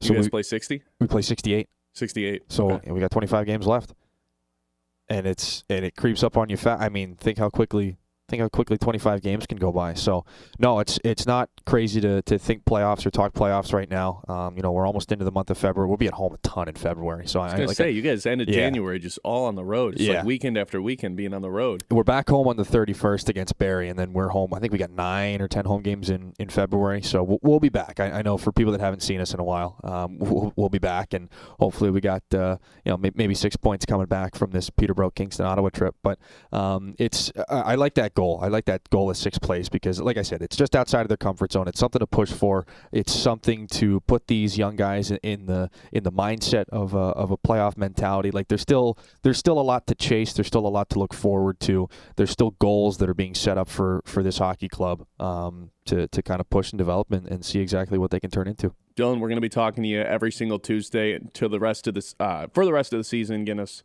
playoff updates each and every way. Real quick, what's the promo you're looking forward to the most in February? Oh, geez. That's a good question. Our next one, we got our first responders game coming up. I know that's not February. That's January 31st against Barrie. Always good to bring those guys and girls in. Shocks and Saves game coming up in February. February 7th. Yes. I know we'll have the folks from Covenant in as well. We got a lot going on in February. It's Ice Blast weekend, of course. I know the chili cook-off is always interesting. Have to go down and investigate maybe a little bit before the game. Like you personally? Yeah, I might have to dabble. I don't know. You know what? I try to avoid large meals before games, just because you don't want to eat a ton and then talk for 3 hours. That can be challenging. But I might have to make an exception. Yeah, sometimes rules are meant to be broken. Rules are meant to be broken. Yeah. Dillon Clark, voice of the Saginaw Spirit. Where can people get tickets? SaginawSpirit.com. There we go. We'll talk to Dillon next Tuesday, get you updated on more playoff picture for the Saginaw Spirit. This is the Ben Bosscher Show live here on 100.9 The Mitt. The Ben Bosscher Show, built by Bresky Siding and Building Repair on 100.9 The Mitt. Isaiah, how did you get all wet? I was playing in the rain. Son, you're in the house. It's not raining inside. Or is it? Yeah, it's in the kitchen. What? Oh no, the roof has a leak. Leak? That's a waterfall. We need that fixed now. Rexy Silent Building Repair can fix it. What, son? Any job, anywhere. Bresky can do it all. Call Bresky right now and get that roof fixed. And while you're at it, have him fix the gutters. Call me, Derek Bresky, at Bresky Siding and Building Repair today.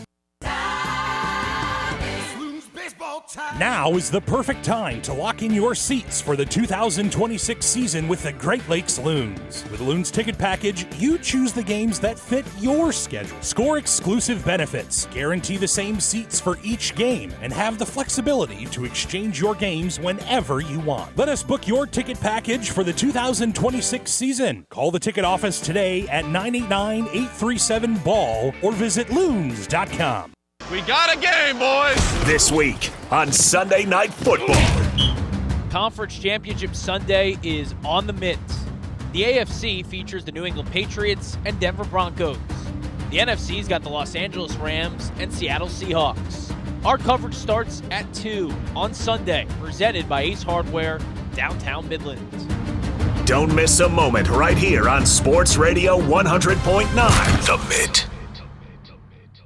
From Midland to Bay City, Saginaw to Sanford. From Frankenmuth, Freeland, and Hemlock to Auburn, Essexville, and Pinconning, 100.9 The Mitt is the heartbeat of the Great Lakes Bay region, and proud of it. We're your home for local sports, local stories, and local pride. Whether you're in Birch Run, Beaverton, Gladwin, Chesaning, or Coleman, football, basketball, hockey, Spartans, NFL, Loons, all right here. 100.9 The Mitt, Mid-Michigan's sports leader.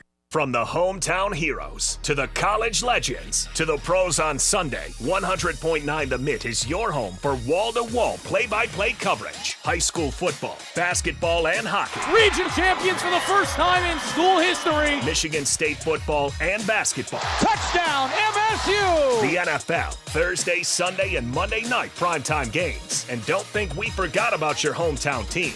The Great Lakes Loons. That ball's over and out of here. 100.9 The Mitt. They tell us we're more connected these days.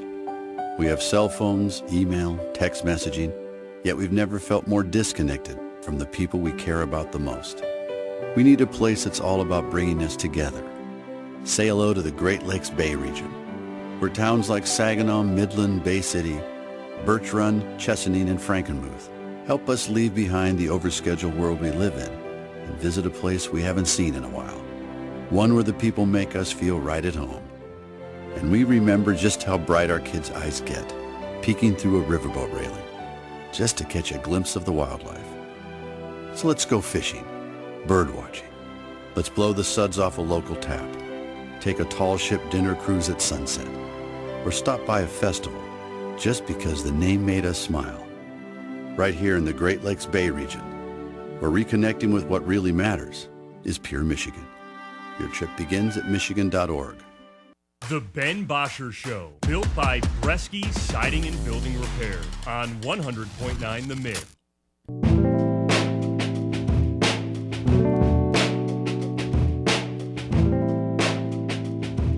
All right, we have two traditions to close out every single show.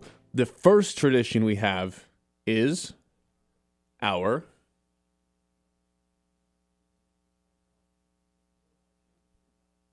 Lock of the Day. Lock of the Day. You better lock it up. No, you lock it up. Lock it up. Lock it up. Lock it up. All right, I'm going to the NBA. We failed yesterday. I had K to get 30. He didn't score 30. Sometimes he's just kind of content not shooting the ball all that often. And yesterday was one of them, and he still added double-digit assists to... He also just didn't shoot very good. Yeah, that's kind of been a thing now for a couple of weeks. This hand injury might be affecting his shooting, which is concerning for sure. But he's still finding ways to, the double-digit assists, it feels like every night now, is pretty remarkable. I don't think there's someone in the NBA that's it's really just him and Jokic for the guys that are kind of just always looking for their teammates, like almost ahead of themselves. Cade's never, in my eyes, like hunting buckets. He'll go attack once in a while when it's a good matchup, but he's just looking for the best shot available. Rarely is it he taking bad shots and not setting his teammates up. Although I will say when they had a chance to kind of go ice the game, his little ISO at the end of the game when he told everyone to go away, that was the rare. I was like, whoa, what is he doing? And then he didn't end up scoring, so it was kind of weird. No? Yeah. Silence. Yeah. Okay. Anyway, today's lock of the day is the Suns money line, even odds, versus the 76ers. We saw the Suns team in action on Monday against the Pistons. They're frisky, man. They're tough.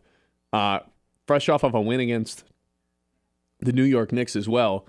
They're playing off of rest. I like them going to Philly and closing out their road trip with a big time win. I don't know if Philly's going to be prepared for how physical and how nitty gritty this Suns team is. So the fact that they're dogs, I like this team in this spot here in Philadelphia today. Taylor fade. I would, but Tyrese Maxey just got announced he's getting a signature shoe with New Balance. That's big. Does that count as getting a signature shoe? Yeah. I mean, it's going to be called like the Maxey something. It counts.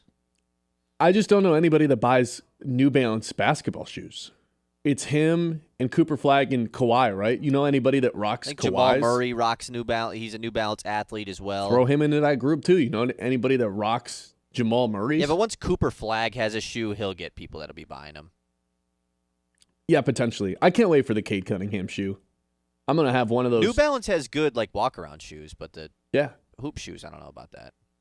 For the Cade shoes, I'll have one pair to play in, one pair to wear casually, one to put up in a frame. Get it signed. I'll get all the pairs of Cades. I think I will truly, when that shoe drops, it'll be the only basketball shoe I rock. Forever, unless it obviously sucks, which I hope it doesn't, but yeah, it's going to be the only hoop shoe I rock, for sure. I'm not a big sneakerhead, and I will become one if it means I can have multiple pairs of Cade Cunningham shoes. Every year for my birthday, the rest of my life, I just want a different pair of Cades. Yeah. The new version of them. But with that being said, I'm going to fade. Okay. Suns money line tonight. That is our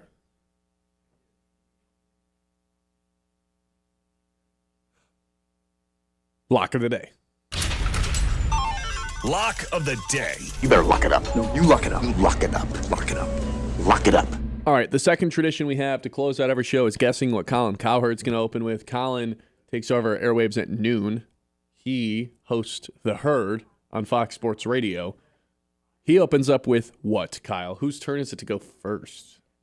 Today would be my turn to go first. I believe you got a point yesterday. Just double-checking the score because he led. You did a Bills thing, correct? I did do a Bills thing, and that's, I think, what he opened with, right? I believe that's what he opened with, yeah. Pretty sure the score was 42-34 yesterday, which would imply that today it's now 43-34, which is not good for me because I'm going to double check. But yeah, that's a 9-point lead is that's a lot of days of the Ben Bosscher show. It's a lot to try and catch up. Yeah, that was the score yesterday. So that's pretty unfortunate. I got to get a point today. I pick Indiana. It's a pretty good play. I don't feel like I don't need an explanation there. I pick Curt Cignetti, Indiana, national champs. Yeah. If he talks about Indiana in any way, I think you're going to win. But what take do you actually think he has on this? I think this is kind of the new world? This is the greatest story in college. This is one of the best stories in college football history. I bet he goes with a grand scheme thing. What Curt Cignetti has done at Indiana is unreplicable. Do you think he jumps into any this is kind of the new world order now in college football? Yeah. That it runs through this program and it's not going away? I thought you meant this is how any team can be rebuilt so quickly now. I don't know about that. Everything runs through Indiana, maybe, but he's probably going to bring up the whole take of this team has no 5 stars. Yeah, well they have 24-year-olds walking around everywhere. So yeah, they're adults. Yeah, which some people I've seen over the last 24, 48 hours, they don't really like that. They think it's just a different way of building a roster. I think it's just where college football is now, and they figured it out before anybody else. Exactly. And I think you're going to see a lot of teams try to replicate it, but I don't know how many teams are going to be able to do it. I'd say none, based on what Kirk saying that he's done. Okay. What if he led with the Pistons, though? I was thinking about that. Will we ever get a day where he does? Yeah, when they win the Eastern Conference. Yeah, there'll be a day eventually. I don't think today is necessarily that day, though. So I am trying to just think of some other stuff. Jimmy Butler tore his ACL yesterday. That could be end of the Warriors, but I'd be pretty shocked if it wasn't national championship. So yeah, I guess I'll just jump in and say that's what he'll lead with. Jimmy Butler tearing his ACL and the Warriors dynasty is officially over. That would be my guess. Okay. I think if I had to pick something else, I don't think either of those new coaching hires are big enough. I think I probably would just pick like LeBron is not an all-star starter. And just like it's a LeBron thing. But Cade's better than LeBron? That could be it. But yeah, I mean, if he doesn't lead with Indiana, I'm going to be upset. He's going to lead with Indiana. I've had a couple softballs when I'm going first that I should have hit, and I just haven't, which is frustrating. So I really need this point. Give me to Trey 5 like KD. I'm with you. All right, that's going to do it for us today. We'll be back tomorrow. We'll have more on Drew Petzing, I'm sure. Try to get some guests on, talk about that as well. We are live on Facebook every day. We're live on YouTube every day. On Facebook, you can get all the latest news, stats, graphics, some awesome stuff on that end. We'd appreciate a follow there. Instagram, you're getting exclusive video content, some of the stuff from the show as well. YouTube, great way to catch the show if you missed it. Certain segments will be clipped. A lot of great stuff on all the platforms. TikTok as well. You guys can follow us there by searching the Ben Bosscher Show. Everywhere else, 100.9 The Mitt. We'll talk to you tomorrow, 9 a.m.